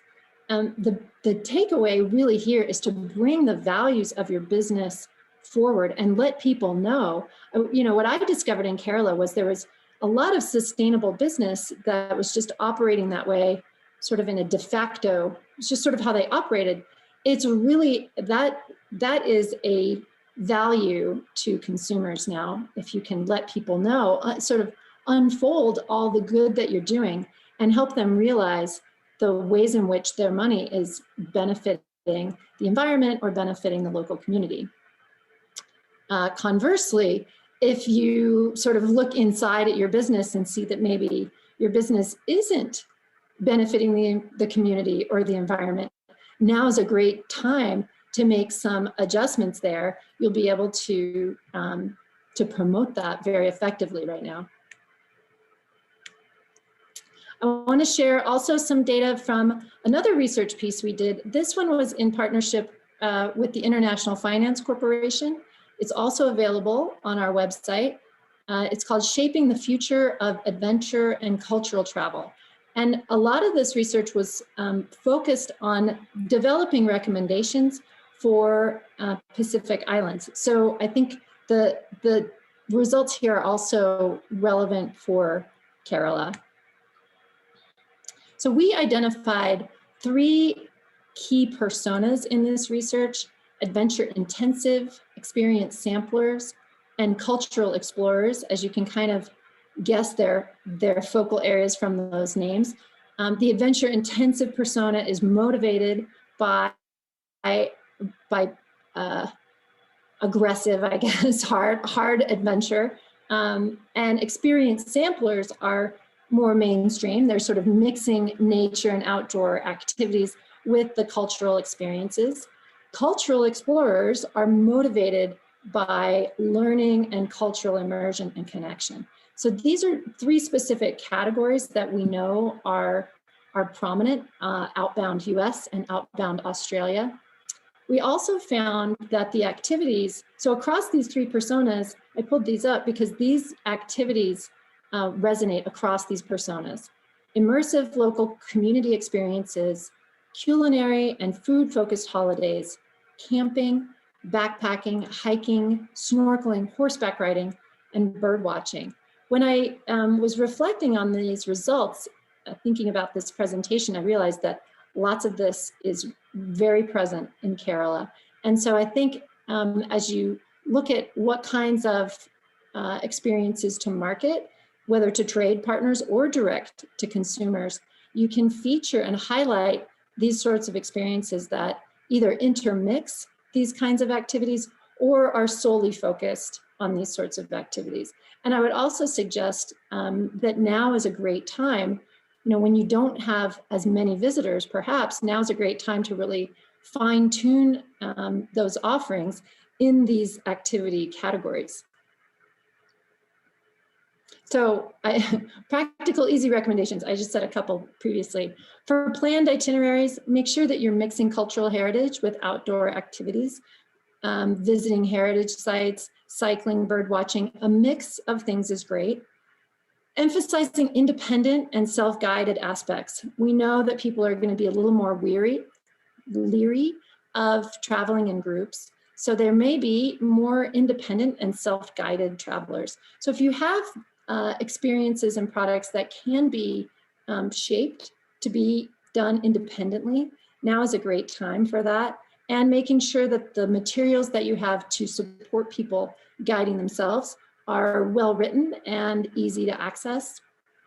And a recommendation I think that people have heard often, but really has to be said over and over: feature local aspects authentically. So invite people to be present when something is happening authentically, if that's appropriate. But I think performances are always less interesting than feeling like you're sort of part of a cultural event that's happening. Here in New Mexico, we have something called Night of the Dead, Dios de los Muertos. And it is an incredible thing. If you were to watch it as a performance, I think it would be scary. But if you're here in town and you happen to see this happening, it's a really wonderful experience to be part of. A few more challenging ideas. So I think some of the suggestions I just offered were probably not earth-shattering or things you have never thought of before. Maybe the self-guided emphasis is especially timely right now. But I want to draw our attention to some more challenging ideas, which are around sustainability and climate. Perhaps you saw the sustainability report from the UNDP, People's Climate Vote. This study was just released earlier this week. There were 1.2 million respondents from 50 countries. That's 56% of the global population. So the earlier studies I was sharing we're talking about travelers from the United States or originating in Australia. Here we're talking about people from all around the world. So that's we really do have some consensus here. 64% of people said that climate change was an emergency. And the highest level of support came from small island developing states, followed by high income countries, middle income, and lesser developed countries. What this suggests for travel and tourism is that this is a very important time to look at how your businesses operate and how you're marketing those businesses, and see if there are ways you can improve on sustainability and climate, and how you message what you're doing to let your travelers know so they can feel good about their travel with you. Sustainability is really a mindset. I was having a conversation this morning with Paloma Zapata from Sustainable Travel International. Some of you may be familiar with her. And I mentioned that I was giving this presentation, and she said, you know, community and environment should just be at the heart of every decision. That's like the rule of thumb that will guide all the other decisions. So, you know, and I think about that practically, whether it's thinking about transport or lodging or shopping, where you take your guests, how you advise and educate them, local suppliers, local materials, considering various modes of transport, any way we can start to minimize the fossil fuel use in transportation will help. And educating visitors on how to identify these local products and local suppliers, and how to think for themselves and make decisions that are smart while they're in the country. There is some research that shows that travelers at home feel very empowered around making sustainable decisions. And yet when they travel, they don't know where to go to sort of make those same kind of decisions. So even though at home they would never buy a plastic water bottle, when they travel, they do. And this is just what we can do in the travel industry is unfold the sustainable options, and also make sure that we're doing all we can to transform our experiences, our services, to make them more sustainable. I included this one to start looking at all the experiences and services we offer with our carbon dioxide emissions eye. Once you start training your emissions eye on everything, you can see it's systemic, and it's hard to pull it apart totally. We have to start small, but look carefully at your business and look for places where you can reduce emissions. And every place you can, you should talk about that also. So emissions result from all aspects of the tourism experience. We know that travel, when you think of it end to end, is 8% of global carbon dioxide emissions. Transport, obviously planes get everybody's attention, but also, you know, the energy in accommodations, meals, food choices, transport. These are all pieces that we can start to evolve and transform. So I offer this Climate Action Pledge at the Adventure Travel Trade Association under the Climate Action tab. We have a pledge. It offers a really interesting, I think, sort of starting point for thinking about changes that you might make in your business. On this pledge, we suggest that you check all that apply, which means you could just check one item in each of these categories. But if you're wondering where to start, this is an interesting framework. There are a multitude of frameworks out there, and it's good to take some time, research that a little bit.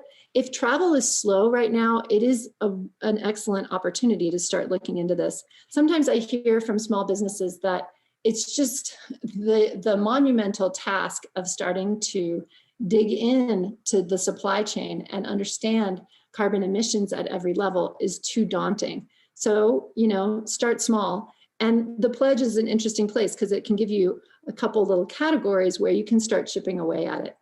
Also involving your other staff.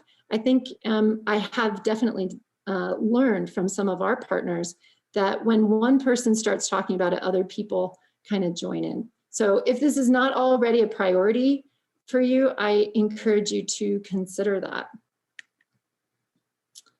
This is another research report, State of Climate Action Research. We published this in January of 2020. It's kind of a baseline for what companies were doing pre-COVID, how they were thinking about climate and the kinds of changes they're making. I encourage you to have a look at that if if you're thinking about how to get started in this area. And then when you're ready to take action, so Tomorrow's Air is a tool. So, you know, the best thing to do is to assess your personal situation, make a policy, get thinking around how you want to proceed. And when you're ready to actually start taking action, so offsetting your emissions and also removing emissions. So conventional offsetting, supporting tree planting, supporting local projects. These are great and worthy things to do. Alongside that, we've learned that negative emissions technologies, direct air capture in particular, is something that we will need to keep our Earth's temperature from warming more than 1.5 degrees. There are trillions of tons of excess carbon dioxide emissions stored in the atmosphere. We need to accelerate the pace at which we pull those emissions from the atmosphere, and we need to store them permanently. And that is what direct air capture can do. So I encourage you to learn more about this if you're curious. You can visit the Tomorrow's Air website. Another great resource is called airminers.org. And that is all. I really encourage you also send me an email if you have questions. I think it's a great time to be an island destination. And I think what you have in Kerala is perfectly tuned to where people's minds are going to be as they're coming out of coronavirus. They're going to want the slow pace. They're going to want the natural experiences. Do everything you can to make those as sustainable as possible. Thank you so much.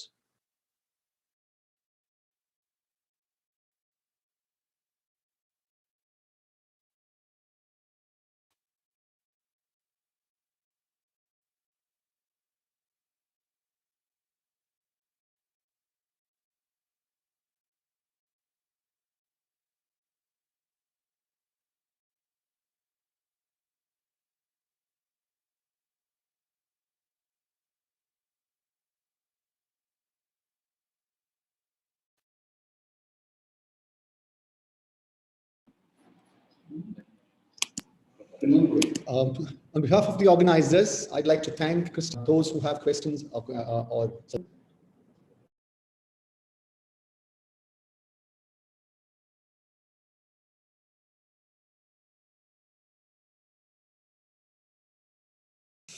sorry, am I audible now? Right. So I wanted to say thank you to Christina. She's taken the trouble of loading this and sending it to us. If you have any questions, as Christina's last slide said, she is available to for a discussion. Her email was there on the last slide. Thank you. We are running a little short of time, so I will not get into any comments. I would now invite the next speaker for today's session, Professor Nimit Ranjan Chaudhary. Nimit is an old friend, and I must say that when I was writing my book, I'm not in the habit of writing books, but when I decided to take the plunge, I decided that I needed to ask someone knowledgeable about, all that stuff I was churning out about marketing. And Nimit was the person, my go-to guy. I know that many of you may not be familiar with Nimit. It's high time we all became familiar with him. Nimit is the head of department of the Department of Tourism and Hospitality Management at the Jamia Millia Islamia. He's got 26 years of experience. He was a mechanical engineering graduate with a PhD. Can you hear me? With a PhD in management, 27 years of experience, excuse me.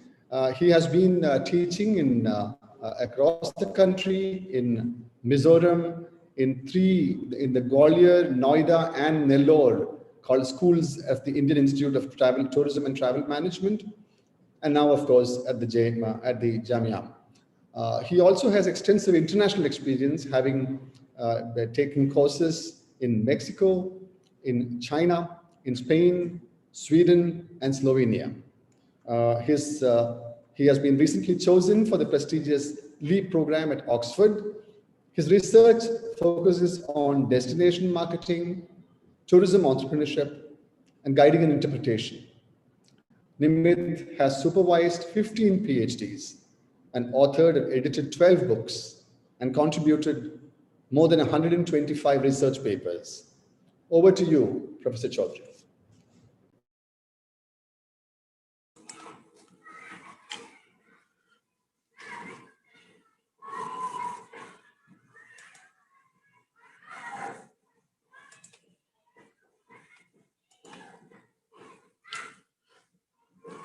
Honorable Minister for Tourism, State of Kerala, Venu sir, Suman Saab, Professor Goodwin, Deepak Devaji, Christina in absentia, ladies and gentlemen. A very good afternoon to all of you. And before anything else, let me take this opportunity to place on record my appreciation and my gratitude for the organizers, that is the Kerala Planning Board, for allowing me this opportunity to be in the company of such accomplished thinkers and speakers. When I was discussing my role on this panel with Venu sir, he said that probably I need to be, maybe I can talk about tourism marketing in a post-COVID scenario. And then I looked around and realized that there have been a lot of, experimentation in terms of marketing and other things. So I chose to focus on a few issues. But to begin with, let us understand that most information, most results, most of the data that is available with us suggests that in India, at least, we have, almost kind of survived this COVID-19. We aren't there, not many symptoms of a second or a third wave. And so we are placed to be talking about revival of tourism, and then maybe how do we thrive in a post-COVID scenario. As I said, there are a lot of marketing gimmicks or marketing at a tactical level, or as I call it, marketing experiments that have been conducted all over the place. And so I thought that instead of that, I'll be talking about, two main things during my, my opening remarks on this panel. One, these are not at the micro level. I'll be talking more about the macro level. And the first thing that I suggest is that we need to apply discretion. And to support this, I'll talk about the two factors theory. And then looking forward beyond revival. And in that case, I'll suggest moving beyond experiences, and I'll explain what I mean. But first, let me talk a bit about the two factors theory, which says that at any destination, there would be qualifying factors and wantage factors. Always, they were there. And in any scenario, in fact, in a post-COVID scenario also, there would be qualifying and wantage factors. What are these factors? Qualifying factors are the bare essentials, and they should be performed to a minimal level. And if they are not performed to this minimal level, they are grossly going to dissatisfy the customer.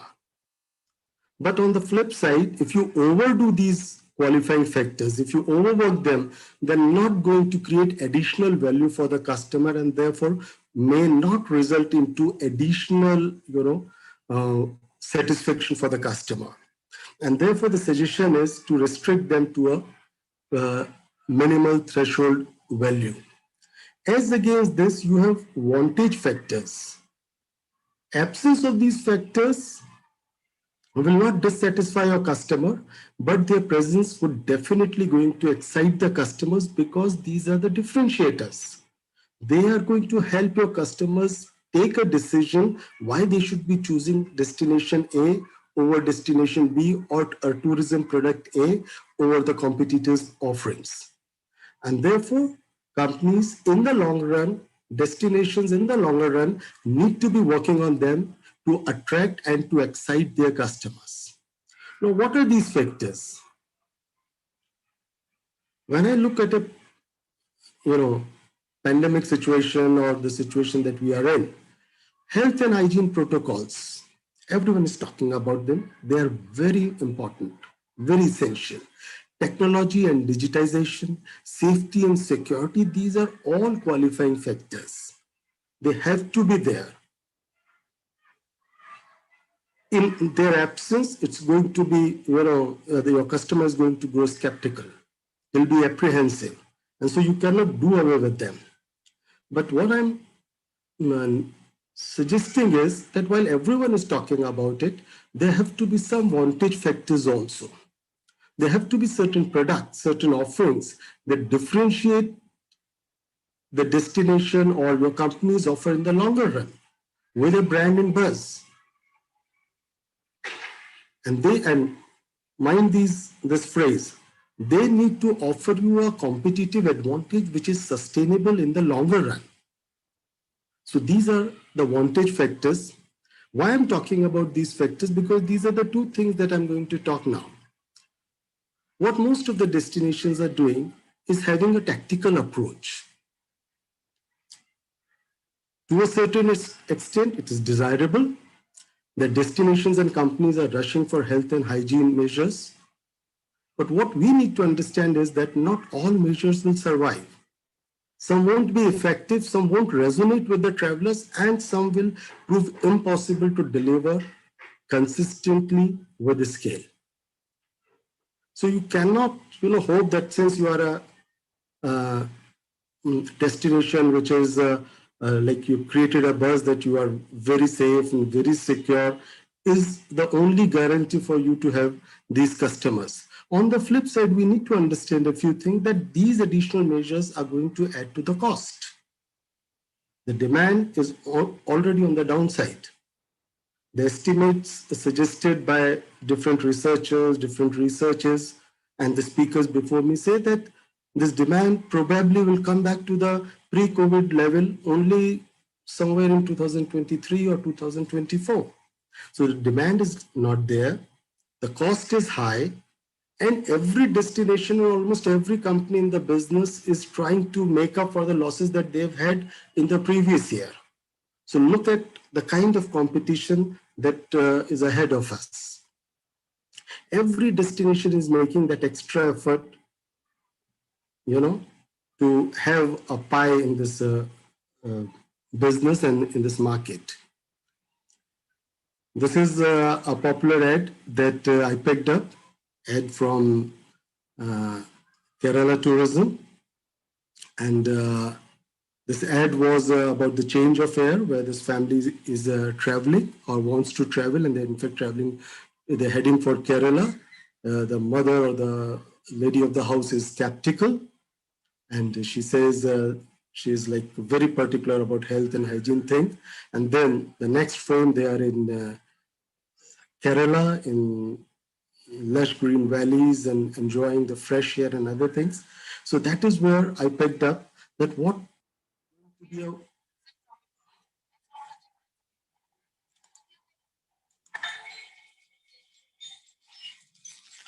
I'm skipping this because this is an ad from the state, but I'm just trying to say that there is a certain amount of skepticism.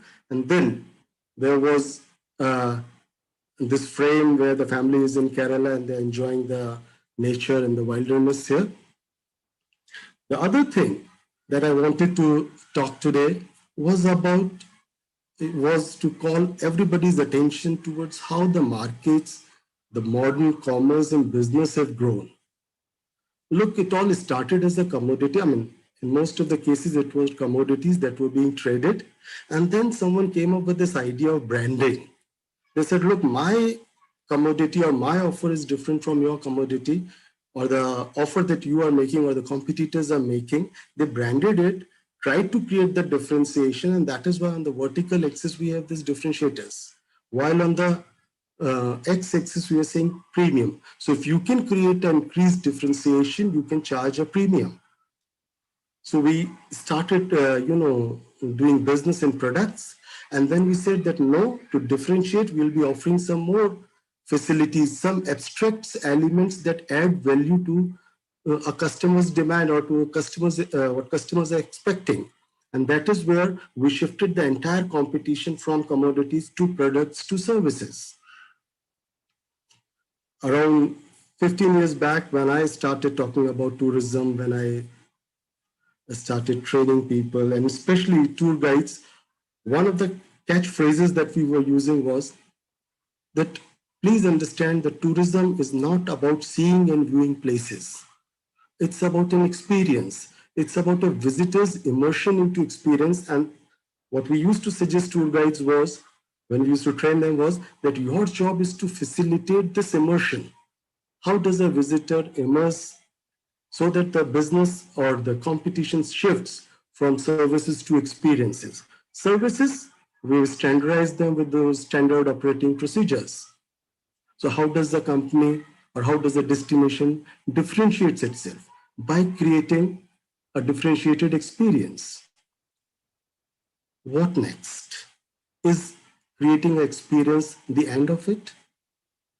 So that was a question that we wanted to ask, and we wanted to have an answer to this question. And actually in academic circles, when we're talking about a post-COVID scenario, we have just begun to have some initial ideas, initial feelers about what is going to be the next level of competition. And that is precisely the central idea of my discussion here today. What next? And probably the thing that comes up is transformation. Look at the first four things. These are the means. These are the means, whereas transformation is the output. When I say means, this is what suppliers do for the visitors. Whereas when we are talking about transformation, we are talking about what visitors expect would happen to them. What is going to happen to them when they visit a destination? So outcome is important. In a way, all travel is transformational. But we need to understand this, that there's a distinct shift from how good a destination is to what happens to me with a particular travel. So there's a distinct shift in how consumers are believing, have started to think and assess tourism product. Please understand that experience is just a means to an end. It's not the end in itself. End is transformation. A customer, a traveler is seeking transformation. Transformation is an individual's elevation to a higher level, being physically fit, mentally agile, spiritually elevated. And when I say spiritually elevated, I'm talking about a higher level of consciousness. I'm not talking about religious connotations of spiritualism. I'm very strictly talking about non-religious connotation of spiritualism. In service business, we charge a customer for the activities that we perform as a service provider. In the experience business, the charge was for feeling customers get by engaging in an experience. But in transformational business, we charge them, or we are likely to charge them for the benefit consumers or the guest receives by spending time at our destination, engaging with our products, engaging with our offers. And transformational travel to that extent means making time for unplanned exploration, restorative wellness activities, or making, effort to learn about the native flora and fauna at a particular destination at a very tangible level. Transformation is also about connectedness with family, connection with family and friends, with self, and eventually with the larger cosmos.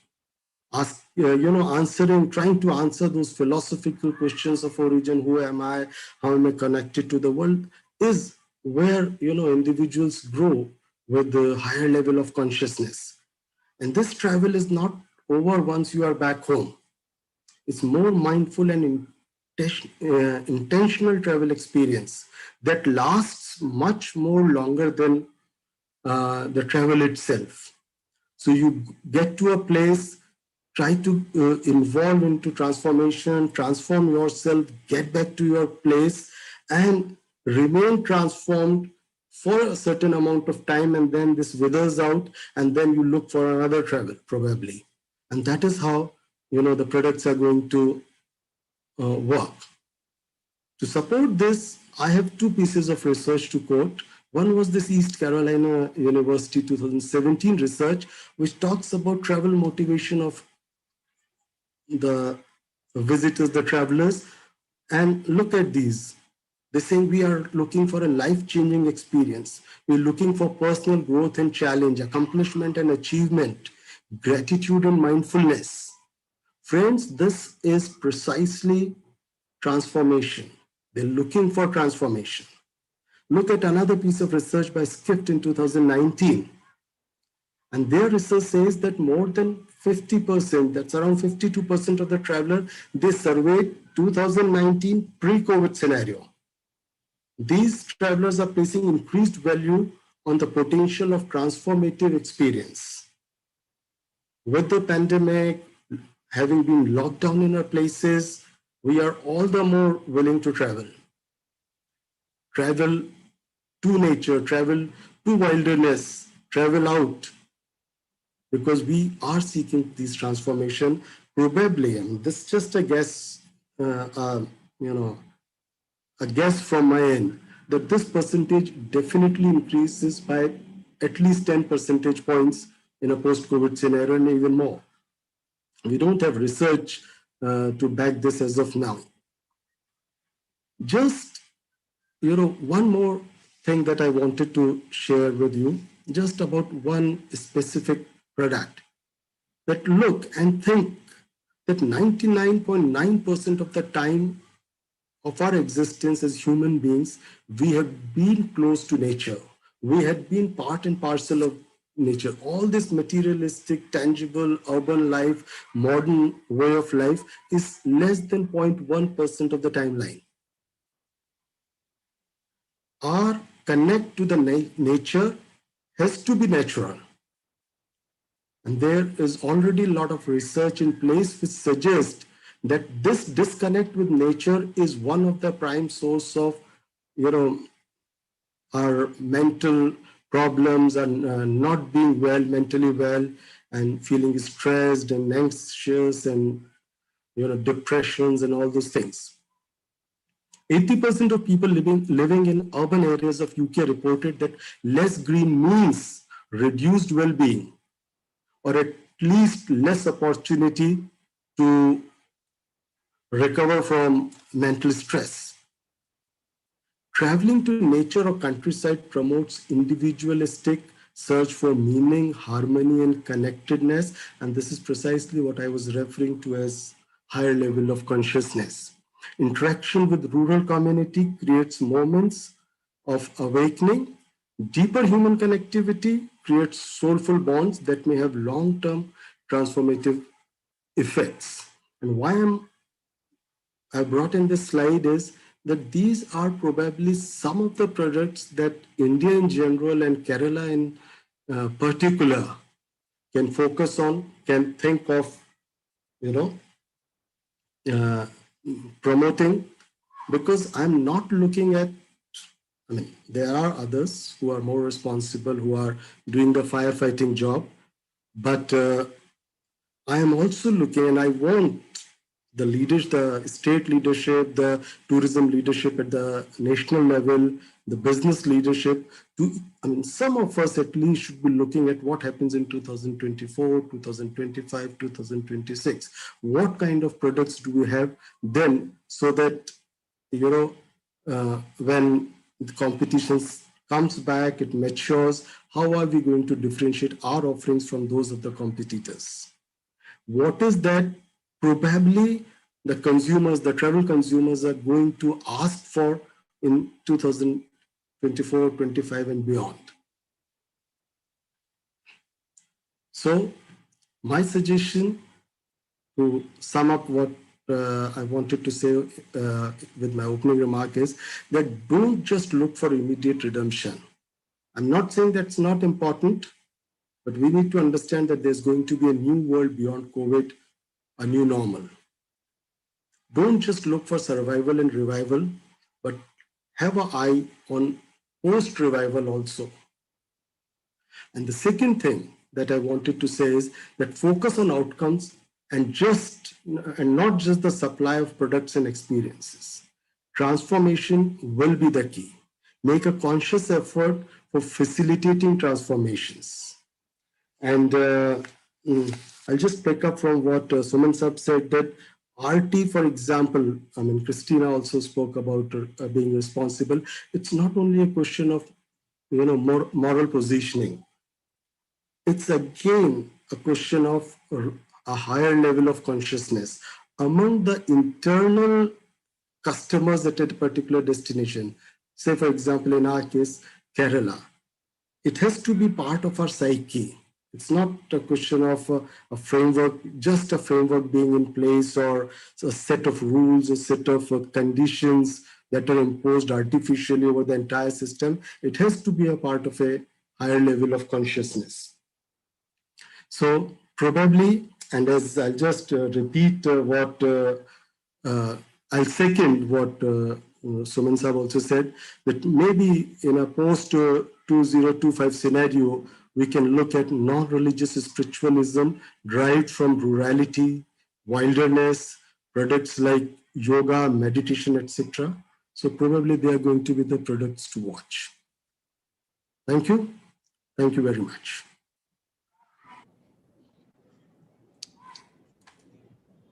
Thank you, Professor Chaudhary.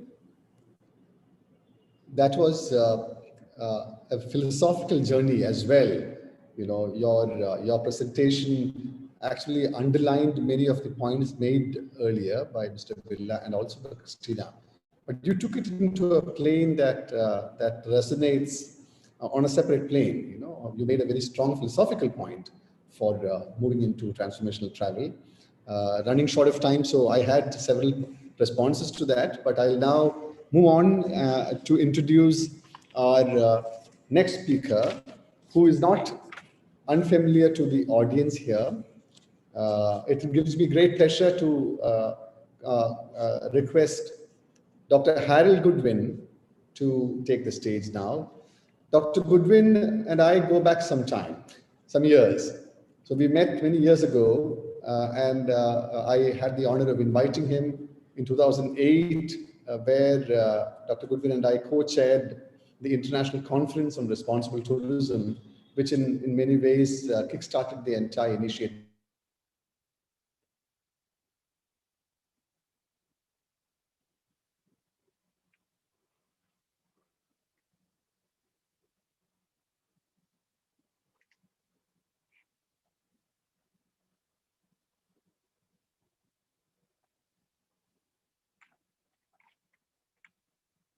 The debate, the whole initiative, both by, and so much so today, as the Honorable Minister, is responsible tourism, communities with local and national governments, and also with inbound and outbound tourism industry. He's the managing director of the Responsible Tourism Partnership, and these days plays a very important role as the chair of the panel of judges for the World Responsible Tourism Awards, which is given in different continents, in Africa, in India, in Latin America. He is the founder director of the International Center for Responsible Tourism, which promotes the principles of the Cape Town Declaration, which is the definitive document on responsible tourism, which was drafted by Dr. Goodwin. Right now, as a responsible tourism advisor for the World Travel Mart, he puts together the flagship responsible tourism program, which attracted 4,000 participants at London, and also programs at WTM Africa, WTM Latin America, and the Arabian travel market. With great pleasure, I would like to invite Dr. Goodwin to make his presentation.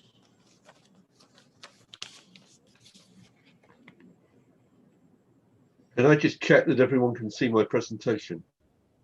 Yes, we can, Harold, we can. Excellent. But Dr. Venu, it's a great pleasure to be in touch with you again. And I wanted to start by thanking Kerala for inviting me to participate in this. I think it's fair to say that much of what I've learned about responsible tourism and shared around the world has actually been learnt in Kerala, and that Kerala has contributed already a great deal to the development of responsible tourism internationally. I don't doubt that Kerala will continue to do that.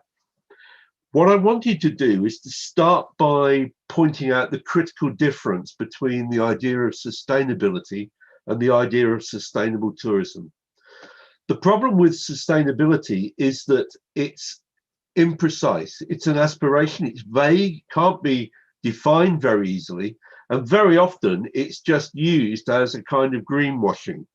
And I think one of the challenges for us is to make very clear the different experience you have when you travel to Kerala and visit a state where responsible tourism is growing very fast. It's about what people do. And Kerala has lots of examples of people taking really sustained approaches to changing the way tourism operates and making it work a lot better. So why the focus on responsibility? Largely, I think, because it's about what we do. It implies and requires that we take action. And it's critical to change, to make change, that we acknowledge what the problems are. And Dr. Venu, I think that's what happened in 2008 at the conference. Kerala understood that there were problems with the way tourism was operated and sought to change it. And in changing it, you managed to bring the private sector, local communities, the state and local government together to achieve those changes. What we're seeing internationally now is an increasing focus on yield and attracting market segments to destinations which will come in harmony with local life and culture. And that demand for experiential travel is the major new consumer trend that the previous speaker was talking about. Kerala is in a really great position now to continue to counter greenwashing and enabling the tourists to experience the difference. And it's those experiences which lead the tourists to go home and talk about the wonderful time they've had in Kerala and to encourage others to visit. We really need to look at establishing viral marketing, particularly by those people who are returning from trips to Kerala. I just wanted to remind us briefly about the principles of the Cape Town Declaration that Dr. Venu just referred to. Some of it's very obvious, the minimizing the negative impacts, whether they're environmental, social, or cultural, but generating greater economic benefits. And that's very much been at the heart, really, of Kerala's responsible tourism strategy by focusing on the well-being of host communities. What is more unusual is the notion of involving local people in decisions that affect their lives. And to be honest, Kerala shares with Barcelona, I think, the mantle for being leading destinations in having involved local people in the decision making, and that massively improves the quality of the experience for the tourist. It's about putting a positive contribution into conservation of the natural and cultural heritage. And then we come to another really important differentiator, I think, from sustainable tourism, and that is this emphasis on creating meaningful connections, enjoyable experiences, and developing a greater understanding of the local culture and environment amongst the guests, and also, of course, amongst the residents, if you're doing that successfully. We've heard reference to the importance in the minister's opening to enabling access for differently abled people. And what I would also want to emphasize is the notion of traveling with respect, being culturally sensitive. And you need, I think, to focus on attracting those market segments which are going to be culturally sensitive to Kerala. I wanted also to point out that we've only ever given 5 judges awards in the World Responsible Tourism Awards, which have been going since 2004. They're extraordinarily difficult to win, but 2 of them have been won in Kerala. You'll recognize both of those people, so I'll say no more. But it's interesting that the judges have recognized both somebody working for the state in the responsible tourism mission and someone working in the private sector, one of the real leaders of the development of responsible tourism, from CGH Earth Hotels. If we look back at the history of responsible tourism in Kerala, I'm not sure that everyone now will remember it. There'll be some younger people who weren't engaged in 2008, but it was a real privilege in 2008 to bring that second international conference on responsible tourism in destinations and to co-chair it with Dr. Venu in 2008. That resulted in the Kerala Declaration, and in retrospect, it was clear, we didn't have the word then, but in retrospect, it's clear that over-tourism was an issue in many of the rural communities experiencing large numbers of tourists. One of the things that most impressed me then, and frankly still does, because very few destinations do this, Kerala decided that it would have 4 experiments in 4 very different villages and try to work with the panchayat, with local producers of craft and soft furnishings and food, and with the private sector. And those 4 experiments enabled Kerala to learn very quickly a great deal about how to roll out responsible tourism. They worked with the communities to create producer groups, which enabled them to deliver at sufficient scale to be able to produce local supply chains for the hotels and the resorts. The village life experiences created a wonderful product for tourists, and something which it was possible for the tour operators and the hotels and resorts to sell and earn commission on, thus turning them into a normal kind of business. But the other central principle, which we don't talk about enough, I think, is that the Kerala strategy avoided dependency. So it was about creating additional livelihood opportunities for local households. It wasn't about creating dependency on tourism. And I'm sure that that has served Kerala well during the COVID crisis.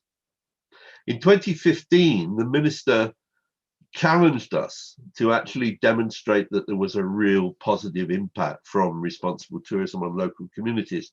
It was clear when we began that research that the stakes were high, and if we were unable to demonstrate that there was a significant return for local communities, responsible tourism would not be as well funded as it was. Luckily, and perhaps not surprisingly, but I was nervous. We had the work, the analysis checked by independently, as it were, and we did manage to prove a very significant contribution to livelihoods really across Kumarakoram. That gave the minister, I think, the confidence to set up the Responsible Tourism Mission in 2017 with the explicit objective of making tourism a tool for the development of village and local communities, eradicating poverty and emphasizing women's empowerment. What I think is really dramatic about Kerala's engagement with responsible tourism, and it's world leading in this, is that we now can see an example of a whole state taking a similar approach to making sure that tourism delivers sustainability across the triple bottom line of economic, social, and environmental sustainability. I don't think there's any doubt that Kerala is now a world leader in tackling over-tourism and maximizing the local economic development through inclusive tourism, both for the visitors, so extending this to disabled or differently abled people, but also particularly for local communities and enabling as many people as possible to earn at least something from the tourism sector, either as individual private businesses or by working in the hotels or by supplying goods and services into the hotels and resorts. What we're seeing now is that responsible tourism is spreading across India. And I was listening to what the previous speaker was saying and thinking that one of the ways in which Kerala could be marketing itself across India is by more explicitly talking about the way in which the responsible tourism mission approach developed in Kerala is now spreading to other states, most recently and most publicly to Madhya Pradesh. But I know there are a number of other states looking towards Kerala as an example of how to make sustainable tourism benefit people, particularly in rural areas. We've yet to see this approach the one that's been developed in Kerala, applied in urban areas, but I see no reason why it couldn't be. The urban area approach is being adopted in Barcelona, and there may be things which could be learnt by more linkages between what's happening in Barcelona and what's happening in Kerala. You'll see on the left there a list of all the parts of India which have won awards in the World Responsible Tourism and the India Responsible Tourism Awards.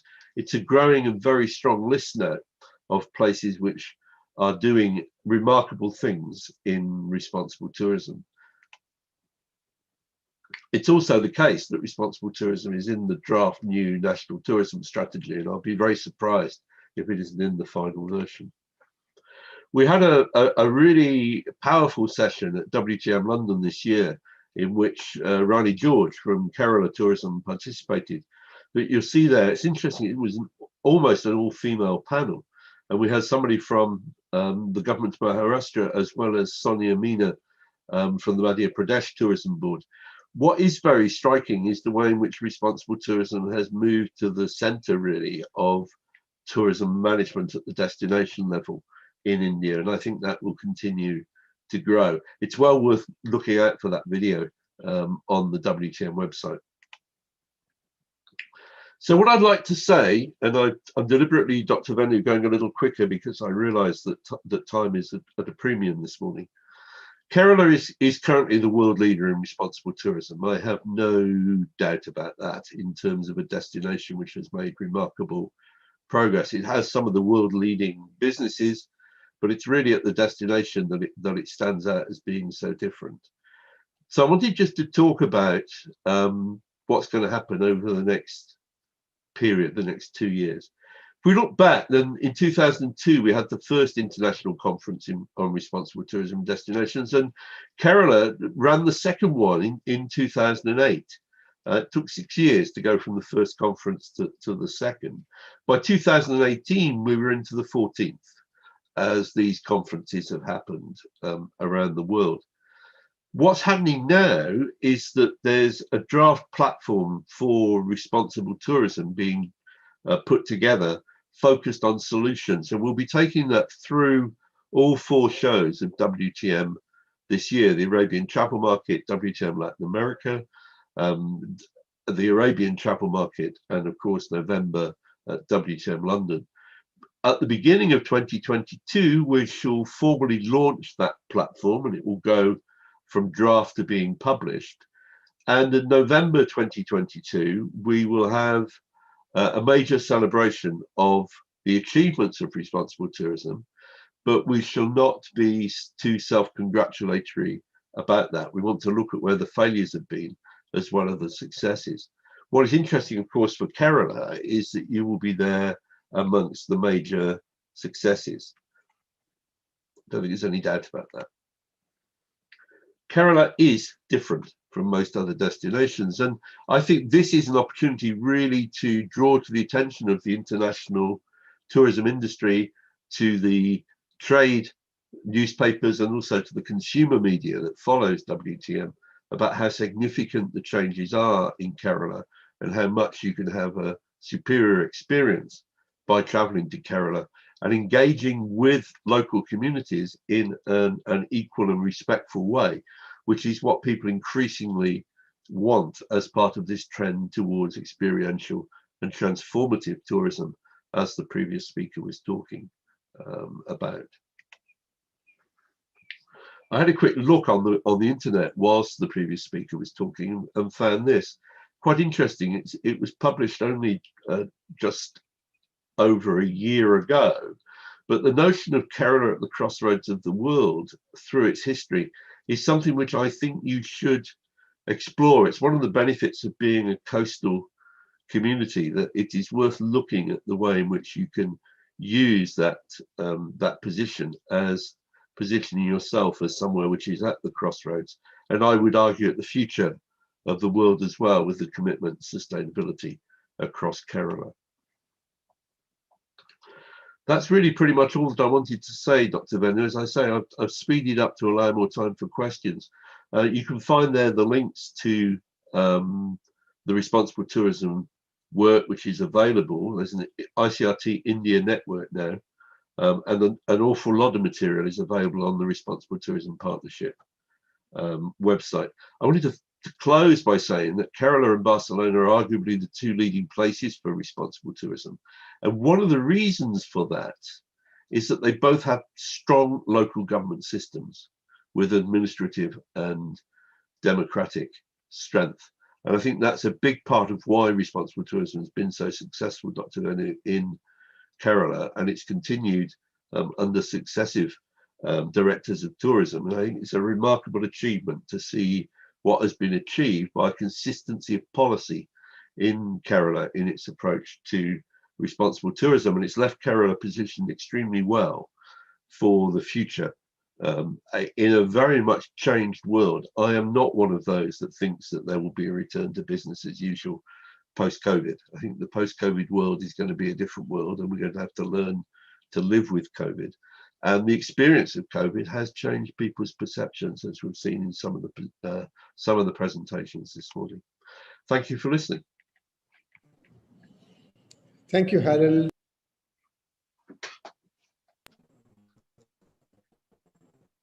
Thank you very much, Harold. It's always a pleasure to have you on a panel and where you share your wisdom. You have been part and parcel, indeed, one of the leaders in the state, coming in periodically to advise us and also highlighting the little work that we have done in international platforms. Incidentally, all three of the names you took, in your presentation are listening in. I would like to recognize the presence of Rani George, the Principal Secretary Tourism, who is here, and one of those rare officers who said that I do not want to speak, I'm coming here to listen. Also to recognize the presence of Rupesh, the architect of the chief of the RT mission of the state and the architect of the entire field initiative. Rupesh is also here, as is Mr. Jose Dominic, the doyen of the tourism enterprises, the tourism industry of the state, who is also here. Hopefully, if we have the time, I will invite Jose to make a quick response to what he has heard now. But now, since again we are short on time and there is a very important presentation waiting, I shall now move on to the next speaker, who also happens to be an old friend. So it gives me great pleasure to introduce Mr. Deepak Deva. Mr. Deepak Deva is known to the tourism industry here because he is one of our biggest suppliers. But more than that, Deepak Deva is arguably one of the foremost leaders of business in India, representing the country in many foreign markets. He heads one of the strongest engines that brings in large volumes of visitors to the country. Deepak is the managing director of the Travel Corporation of India Limited, the largest inbound travel company in India. In his present role as MD of TCI, he leads TCI, Sita, Distant Frontiers, and Go Vacations, a group of iconic travel brands that are market leaders for inbound tourism to India, from almost all the major markets in Europe, as also Japan, and also Japan. Mr. Deva's leadership experience and deep knowledge of the inbound industry and his focus on people and technology have helped TCI to grow into the most awarded travel company in the country for the last many, many years. He sits on practically every panel of the industry at the Government of India level, the Tourism and Hospitality Skill Council. He is co-chair of FICCI's Tourism Committee, member of the Governing Council of the Responsible Tourism Society of India, and a member. We are all eagerly waiting to hear what advice Deepak has for Kerala in the post-COVID world. Over to you, Deepak. Thank you so much. Good afternoon, Dr. Venu, my fellow panelists, and members in the audience who have logged in today. I presume, Dr. Venu, you can hear me and you can see the slide, right? Am I right in saying that? Both affirmative. Okay. So this time last year, we were living in 2020 BC or before Corona and are now moving into 2021 AC after Corona. Difficult to imagine a more radical change a year could bring. I have 3 thoughts that I'd like to share with you on the future of tourism in the state of Kerala. First, I strongly believe that Kerala can set the new standard for tourism. That is a movement, that is move tourism that's focused on B&B to B&E. And what do I mean by B&E? It's all about bed and experience. What I mean by this is not just quality hotels, but the experience that Kerala must offer. As such, you should be encouraging all hospitality companies to add an experience with every overnight. Offer guests bed and an experience every day. So that was the first thought. The second thought is that we need to have the next IT revolution. Now you'd wonder, why are we talking of IT in a tourism conclave? Well, for me, the new IT would be inclusive tourism, and I don't mean to be cheeky. Let me explain this. We need to draw a new tourism map. Today, approximately 10 locations contribute to about 80% of the sector's business. This is highly skewed tourism map where a benefit of this industry are seen in just these 10 locations. We need a public-private consortium that should together identify 20 new locations across Kerala that will easily help grow business by an additional 50% and present opportunities for at least thousands of new job creators and seekers. These locations could be lesser known, historic or culturally important sites, or sites that are focused, in the case of Kerala, adventure and nature tourism. These sites would be within a short driving distance of a highway or a train station and should be connected by high quality roads. The government of Kerala should create an app for the locals to register and train to become local guides, come drivers in smaller or lesser known destinations. Government could work with industry to provide the skill training via their CSR funds. This could be a successful model for young people who want to transition up the value chain and want to move out of low paying, who's doing this? Move out of low paying and inefficient jobs in the farm sector and help reduce migration to urban areas. So this is the second thought when it comes to the inclusive tourism part. Yes, I understand there is sustainability and there is responsible tourism, and inclusive tourism very much a part of what Harold spoke earlier. Who's drawing all these lines, I wonder? Somebody's having fun on my PPT. Okay.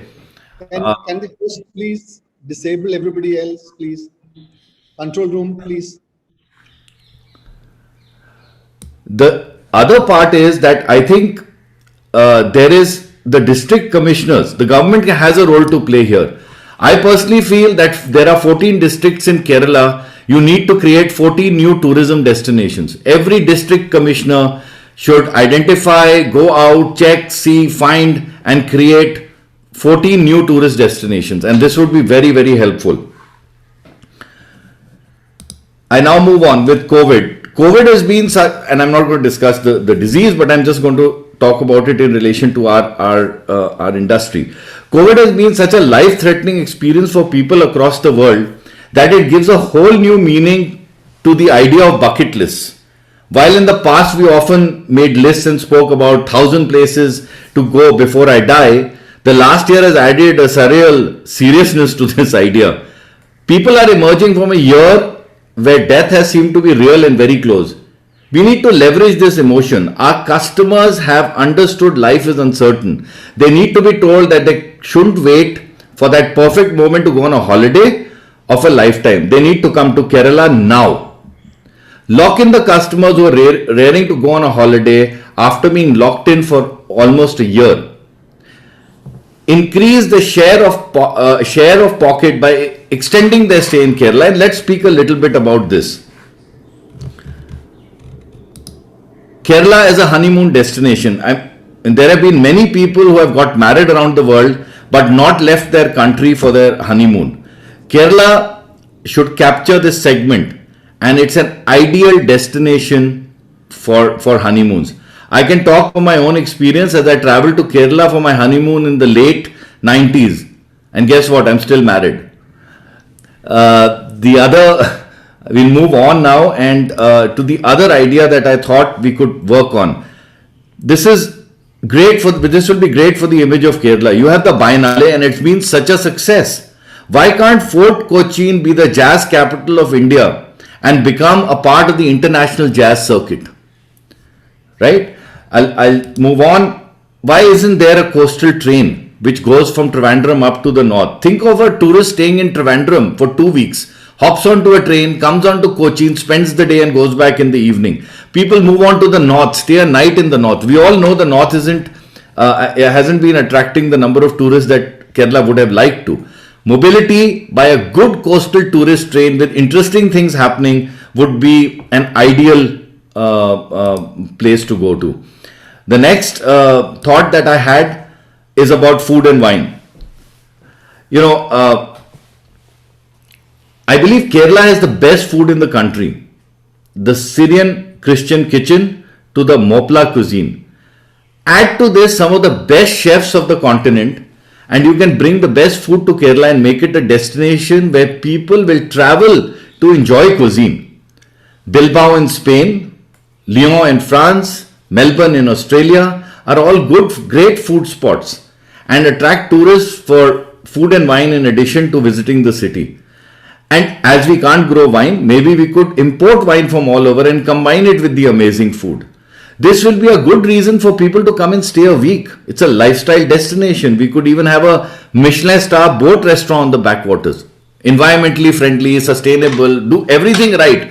But why not take the food and wine story to a different level for Kerala? At the end of all this, what can the government of Kerala expect in 2025? I think if we are able to move forward on some of the ideas, then we should be looking at making tourism one of the Kerala's largest contributors to GDP. Let's look at some quick numbers. GDP contribution 10% 2019. A state like Kerala, it should be 20%. I'm sure this is the government's ambition and plans too. Employment 40% should employ in a state like Kerala. 40% should be directly or indirectly employed in tourism. Currently, it's 23%. Very small amount is spent by the government on expenditure, 1.27%. Don't make this mistake. Spend 5% of your expenditure on tourism. Go out, promote the destination, get the demand right. Don't make the mistake that's being made in most parts of India. The foreign exchange earning, I'm not talking of number of tourists because I don't believe in numbers. I would believe in the value that the tourists would bring. And we could generate 15,000 crores worth of foreign exchange from 10,000, great achievement for the state.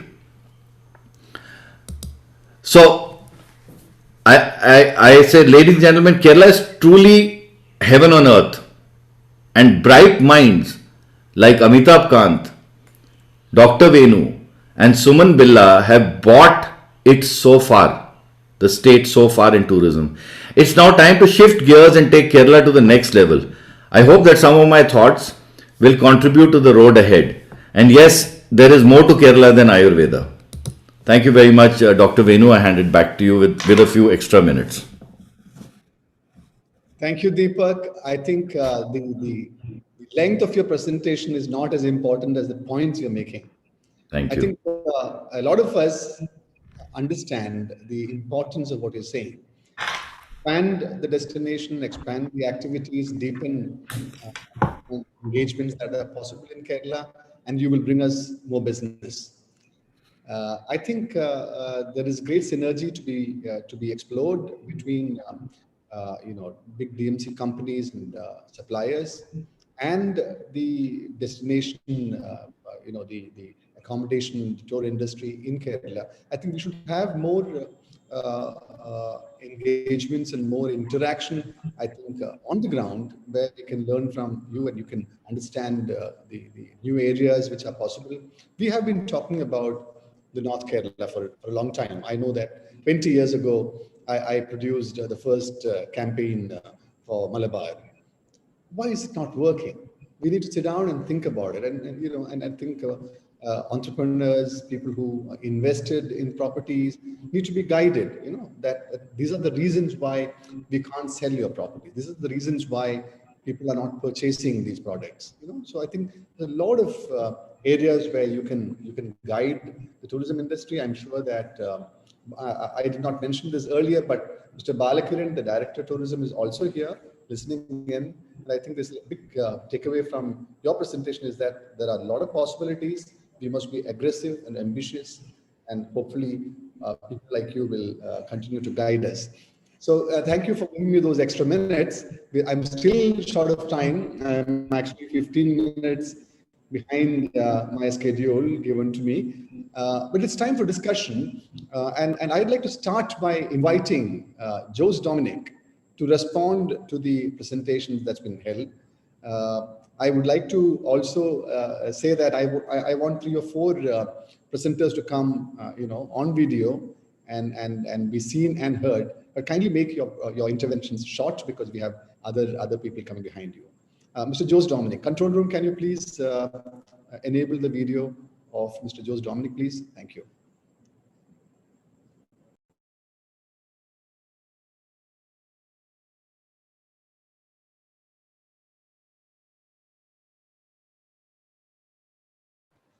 Okay. Thanks, Venu. They can see and hear you, Jose. All right. So anyway, I mean, the most fascinating discussion that I've heard, and just to touch upon a few points, we've seen that. I mean, I'm quite taken up by Dr. Harold saying that Kerala is the responsible tourism leader of the world. And that's a very, very difficult stand to maintain, but I'm glad that we are recognized so. I heard from Dr. Venu's talk about Kerala's compelling story, the spice route. And of course, Dr. Chowdhury, commodity, the product, to experience, to transformation. And my own talk about post-COVID, and that I take it from Dr. Harold, post-COVID is a dream. I think we have to now, from pre-COVID or before COVID and during COVID, it looks like we'll have that COVID will live with us for a long time to come. So in that context is where the road ahead, Kerala will have to learn. Of course, following all the protocols, but beyond that, what is the transformation or the compelling story Kerala can give? Much is said about that, but what comes to my mind is authentic, real, and inclusive and immersive. I mean, these are all topics. I'm just touching on those topics. But I'm now from being. I was once a time. I planned to be a accountant, became hotelier. Now I'm becoming more of a farmer, and I've learned something that Kerala is bounteously about with. So I think that in the post-COVID world, I'm just suggesting a point that the homestead farm can be for Kerala a discovery, which it always had. It had Ayurveda. It had got the boat races. It had the backwaters. It had and so on and so forth. These were stars in the Kerala story before COVID. Now I believe that the homestead farm, which will bring the city dweller, which will bring the experience of Kerala in a very intimate way and in a very real way. The farmer is not performing to the tourist. He's doing what he's always done to grow. And the traveler will come and can come in a very safe environment, naturally, to engage with and to see and from that take some benefit, take some maybe I would call it, it'll be too ambitious to call it transformation, but take something very different. And the advantage of this is that the homestead farm is probably the most widespread, the most dispersed, and the largest asset, I would think, which underutilized. And I've realized it now as I've spent more time at the farm, the most underutilized asset. And it's so much so powerful, and it's so much akin to what we want to seek, what a traveler will seek from traveling, what a destination would like to provide. It has, from a point of view of carbon footprint, it's probably going to have achieved extraordinary. It's always there. It's there. You don't need to build or create. It engages and utilizes the skill and the ability of rural people. So it is not as though that you need to send them to farm school or hotel school or tourism schools. They're doing what they've always been done. They're good at. And in fact, at the moment, I've learned tremendously by growing what is called maraschino or tapioca, and the difficulty of a farmer that has, and the joy of the farmer. And in fact, I had a friend or a traveler who was there, and he said that his highlight moment was is to harvest a farm, the tapioca, to boil it, to parboil it, to dry it, and all that process. It's all available, and I think in so many ways, there's not, as Deepak Dev was talking about, districts. There are lakhs and lakhs of homestead farms in Kerala, all of which is a tremendous resource, easily available.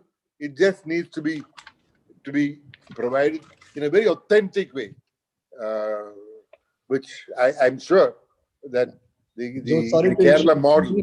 I know I'm going. I'll just end with one statement. The Kerala story began when small local entrepreneurs did what they could, which is small, in a manner which they knew which is local, yet making small and local world class with the Kerala story. I'm sure if this is what resulted in the Kerala tourism metamorphosis, and I'm sure we can continue to do that while living with COVID, and hopefully in a future time, which we all hope for, when there will be no more COVID. Yeah, thanks. Thank you, Jose. I have pleasure in inviting the next, the next response. Mr. George Correa, would you like to make a quick intervention as requested? Can you please unmute and make visible Mr. George Correa, please? Thank you, sir.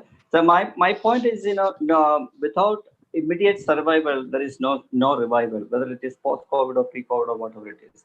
And I'm so thankful to my previous speakers. They all touched the point on the human element in tourism, and this is what I would like to call as the people factor in the sustainability. Unfortunately, in Kerala, what happened, or I should say, pan-India, what happened? The human element, the people factor, was totally discarded by all the governments.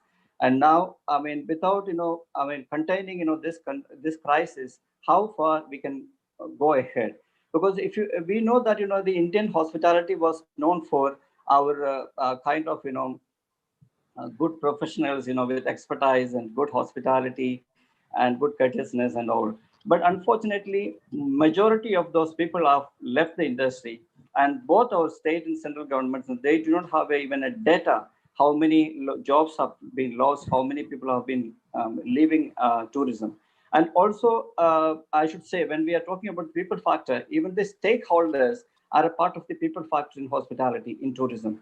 But I'm thankful to Honorable Minister for declaring a financial assistance scheme in the month of October. But unfortunately, I would like to reiterate that even at least 5% of the applicants have not been sanctioned the loan. This is not the way we should go ahead. Without considering the people factor, we will not be able to look ahead of tourism or whatever it is. Unfortunately, on 5th of February, the tourism fraternity is forced to bring to a protest level pan-India to raise our concerns. So this is because even the governments are not listening to tourism. When we are talking about 10% GDP or 20% GDP, whatever it is, without the human element support, we will not be able to look ahead or we will not be able to revive. Thanks, sir. Thank you, Mr. George Karia. I think it's an important point which I made at the beginning. We are in the midst of a crisis. While we talk about the future of tourism in Kerala, we have to be mindful of the fact that thousands of people are struggling to make ends meet. And I'm sure that the government will take cognizance of the fact that the package needs to be improved. I'm sure that something will be done at the government level on this. May I now call upon Mr. E.M. Najib to make his response? Najib, please. Can you please unmute Najib? Mr. Najib?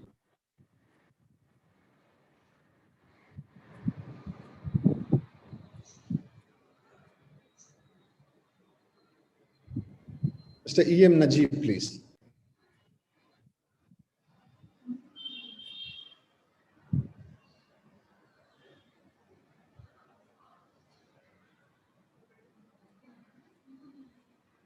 Requesting E.M. Najib to unmute. Okay, thank you. Thank you, Dr. Venu, because I was unable to unmute. That is why I could speak earlier. Thank you for calling me. I think we had an excellent session organized by Planning Board under the leadership of Dr. Venu. I really appreciate and congratulate you for this, initiative. And we are very glad that, to hear, starting from Mr. Suman Billa, was a close friend and good supporter for Kerala tourism for longer years. Also, outstanding speakers like Harold, Christina, my good friend Deepak, and Chaudhary, everybody. Very good, outside view has been projected here about Kerala. I'm quite glad about it because we always talk about Kerala. We always talk about the prospect, the experiences, the perspective, the future, everything. Because that is always based on our own viewpoints, our own experiences, as well as our own interactions with others. But people who have presented today, they are well experienced, well connected with Kerala, but at the same time, they had a totally different perspective for Kerala. I was actually, everyone was excellent in their own way, but my friend Mr. Deepak Deva was talking about 14 districts should be the new tourism destinations. I would like to, add, it is not 14 new destinations. Probably we can add actually another 50 new destinations. And the opportunities of employment, the foreign exchange earning, the GDP growth and all, we have been talking about the potential for years. But the only thing is, the bureaucracy as well as the political leadership should really realize the potential of tourism in Kerala in different perspectives. There are very many areas where we have not even touched upon. Look at medical value travel. The best hospitals in the country are in Kerala. 40 hospitals of NABH accredited hospitals, but we are nowhere in medical value travel. Such a lot of people can come. Probably 30% of the generation today in Ayurveda can be another 40% in medical value travel. So like that, several new products. Look at the film shooting destination. We have started, but we never, we had never gone ahead with that. But today, the states like Odisha, many other smaller states who doesn't have that kind of attractions in Kerala are excelling in film shooting tourism. Honeymoon tourism. So there are several products which we can actually, attract much more tourists to Kerala and do very well in the coming years. Of course, we are going to be in a newer world after COVID-19, as very well explained by everyone, especially Deepak. But what is important is that, like my friend Mr. Joskaria very emotionally said, that we have to survive, to revive, and move forward. So today, unfortunately, we are in a dilemma, like Dr. Venu also knows, planning board. Everybody has been taking a lot of interest, but practically, a lot of people have lost their jobs. A lot of people are in real trouble. This is not only in Kerala, but all over India. Unfortunately, the governments have not taken tourism seriously, even though everybody talks about the importance of tourism, including Prime Minister and Tourism Minister and everyone. But when it comes to health, they always think that tourism is a class of elite, and so why should we support? They can always. Point well made, Najib. I think. Yeah. That's all. But anyway, we are the industry is together, along with the political leadership as well as the bureaucracy, and we are really working together to move forward. And we are very confident that we will do very well, and we will work together to do that, to achieve our focus and targets. These valuable suggestions will add, additionally for us to make our plans better and better. Thank you very much.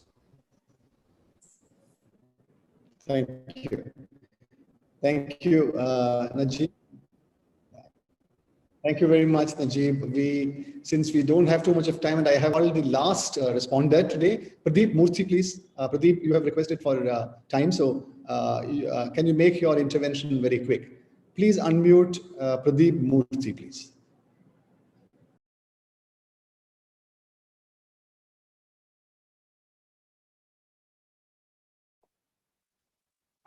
Good afternoon, everybody. Good afternoon, Dr. Venu, and thanks for giving me an opportunity to say something. First of all, wonderful of the... Your car. Nice view of your car. I'm very, very sorry. I'm traveling at the moment, and I wasn't planning to speak, but I thought maybe I can put in a point if that's all right. So wonderful thoughts today from the panel of luminaries that the state has managed to pull together, and fantastic stuff. It was very encouraging to get that data from Christina, especially around adventure travel. And I think I loved Mr. Deepak Deva's suggestion that every accommodation, every night of stay should offer an experience bundled along with it. My only question was that while this kind of thinking and thoughts is very laudable, at such senior levels, the question is, how do we translate that into the foot soldiers of the industry? The people who talk to the customers, the sales guys who are hitting the pavement, the front office managers who are talking to guests who are staying there. Unfortunately, to a large extent, having tried and done this for a little while, my experience has that those foot soldiers are still thinking very, very conservatively in terms of room amenities, swimming pools and restaurants and things like that. How do we get them to start thinking about experiences and all the things that Professor Chowdhury also spoke about, getting it to transformative experiences, and really make this into action? Is it about kids doing some different kind of training? Is it about getting marketing campaigns to start our foot soldiers thinking differently? Just something I wanted to point out, because the thoughts are great, but how do we translate that into reality? Thank you, Doctor. Thanks, Pradeep. I think you have actually given me the right entry point, because my first question was to Deepak. And now that Pradeep has put another element to that question, Dr. Rajashree Ajit, Director KITS, has raised this point for you. With the job options and employment in tourism and hospitality being severely affected, what would be the major steps taken to keep interest alive and draw and retain youngsters to the area of tourism education? Deepak, Mr. Deepak Deva, please. Sorry, Dr. Venu, your voice wasn't very clear, but if you're asking, what I got is that how would you encourage people to join the travel industry now when there is so much of unemployment and people being asked to leave. Is that the question? I'll quickly say, Pradeep had asked you about, this kind of new skills to the people who are in the industry. And Yeah. Rajastri Ajit has raised the question, as now with the job options and employment being severely affected, what are the steps that need to be taken in order to attract and retain talent in the tourism sector?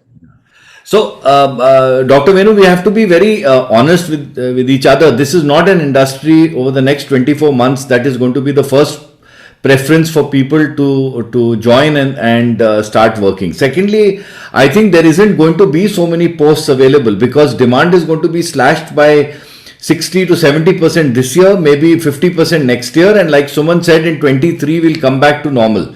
So there isn't going to be really positions that are there. The question is, employers have to show a sense of responsibility in ensuring that they keep their people engaged mentally and financially. Now, I understand many companies, you cannot just pay full salaries, you can't pay half salaries, but you need to have people engaged some way or the other with the organization and some sort of financial support. If that is not there, and unfortunately people will have to leave the organization, those people are not going to come back in a hurry.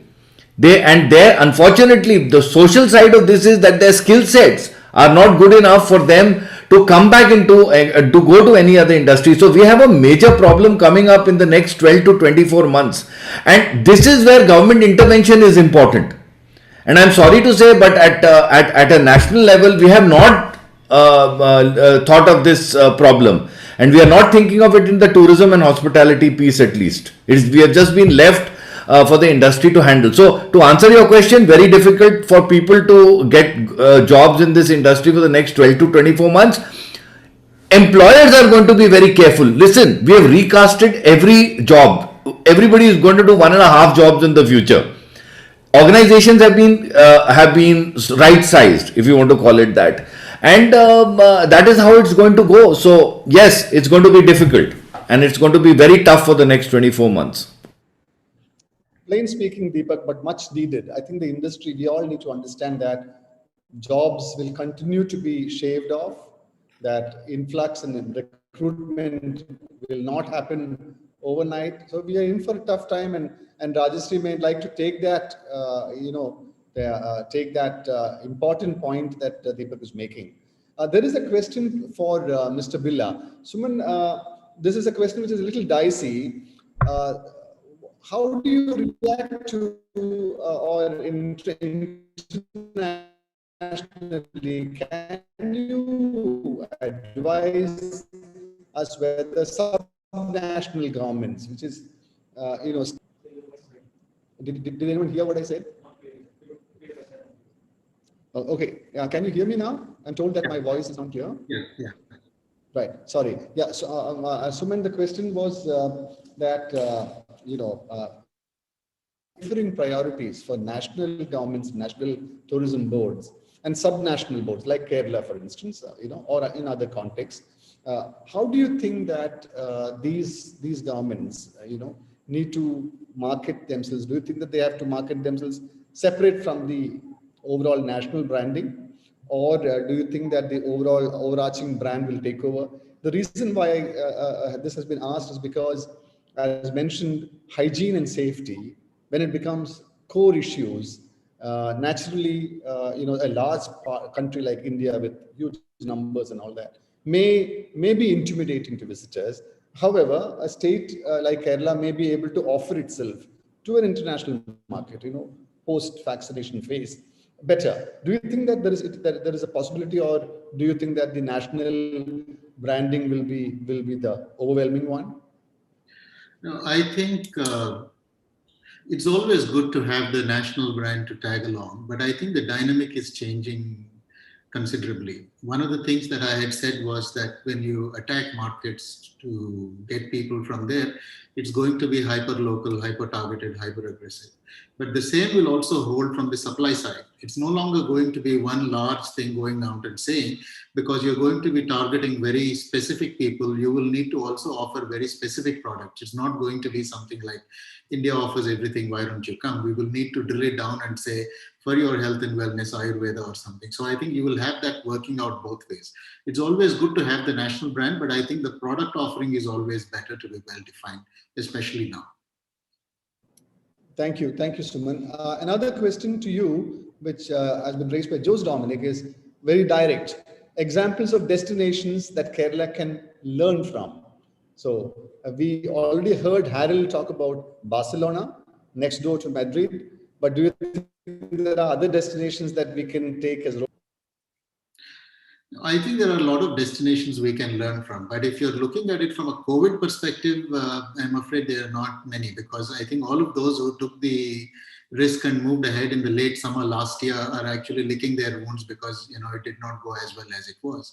And I think denting of customers' confidence is one issue that is holding on. I think, to my mind, the biggest opportunity for us is to look at kickstarting domestic demand, and for that, I think we need to have homogeneated health protocols between the various states of the country. And typically, I think in terms of what governments have done, are essentially two things. The first is they have tried to put money in the pockets of people who have lost their jobs. So we've had extraordinarily good furloughing schemes in Europe which have been done. But unfortunately, the governments who have done that are also at their wits' end now, because there is a huge outflow, and as the pandemic lasts longer, it's putting a tremendous amount of pressure on them. In Spain, they're actually reducing the amount of money that goes out.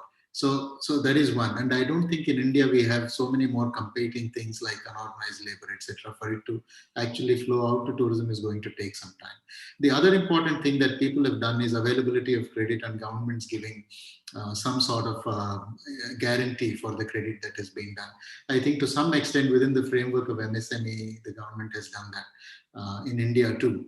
But I think today, and unfortunately, if I speak honestly, most of the governments have now taken a very laid back wait and watch position, because they think when we see that there is revival, then they will come out and play. And I think that is when we should also expect the governments to come and put big money out there to promote their destinations and see as to how they need to bring in the tourists. Because right now people think it's not too much doesn't make too much sense to go out and commit money there.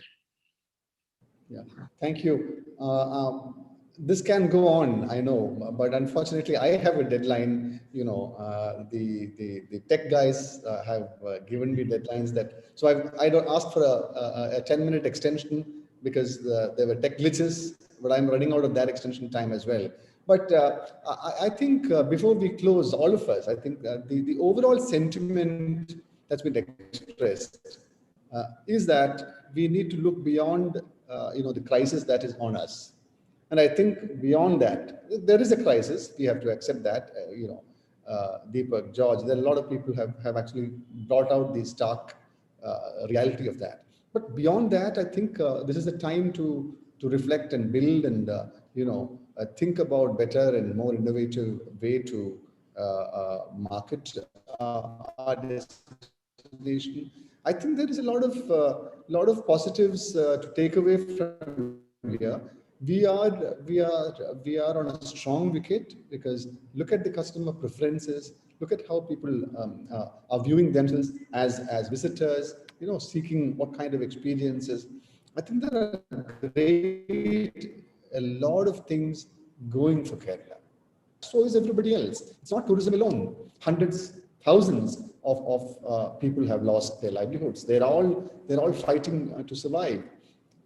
This government, and I'm not talking politics here, this government mounted one of the biggest relief packages that a state has ever mounted, only because we knew that putting food on the table, one of the most basic things, needs to be addressed first.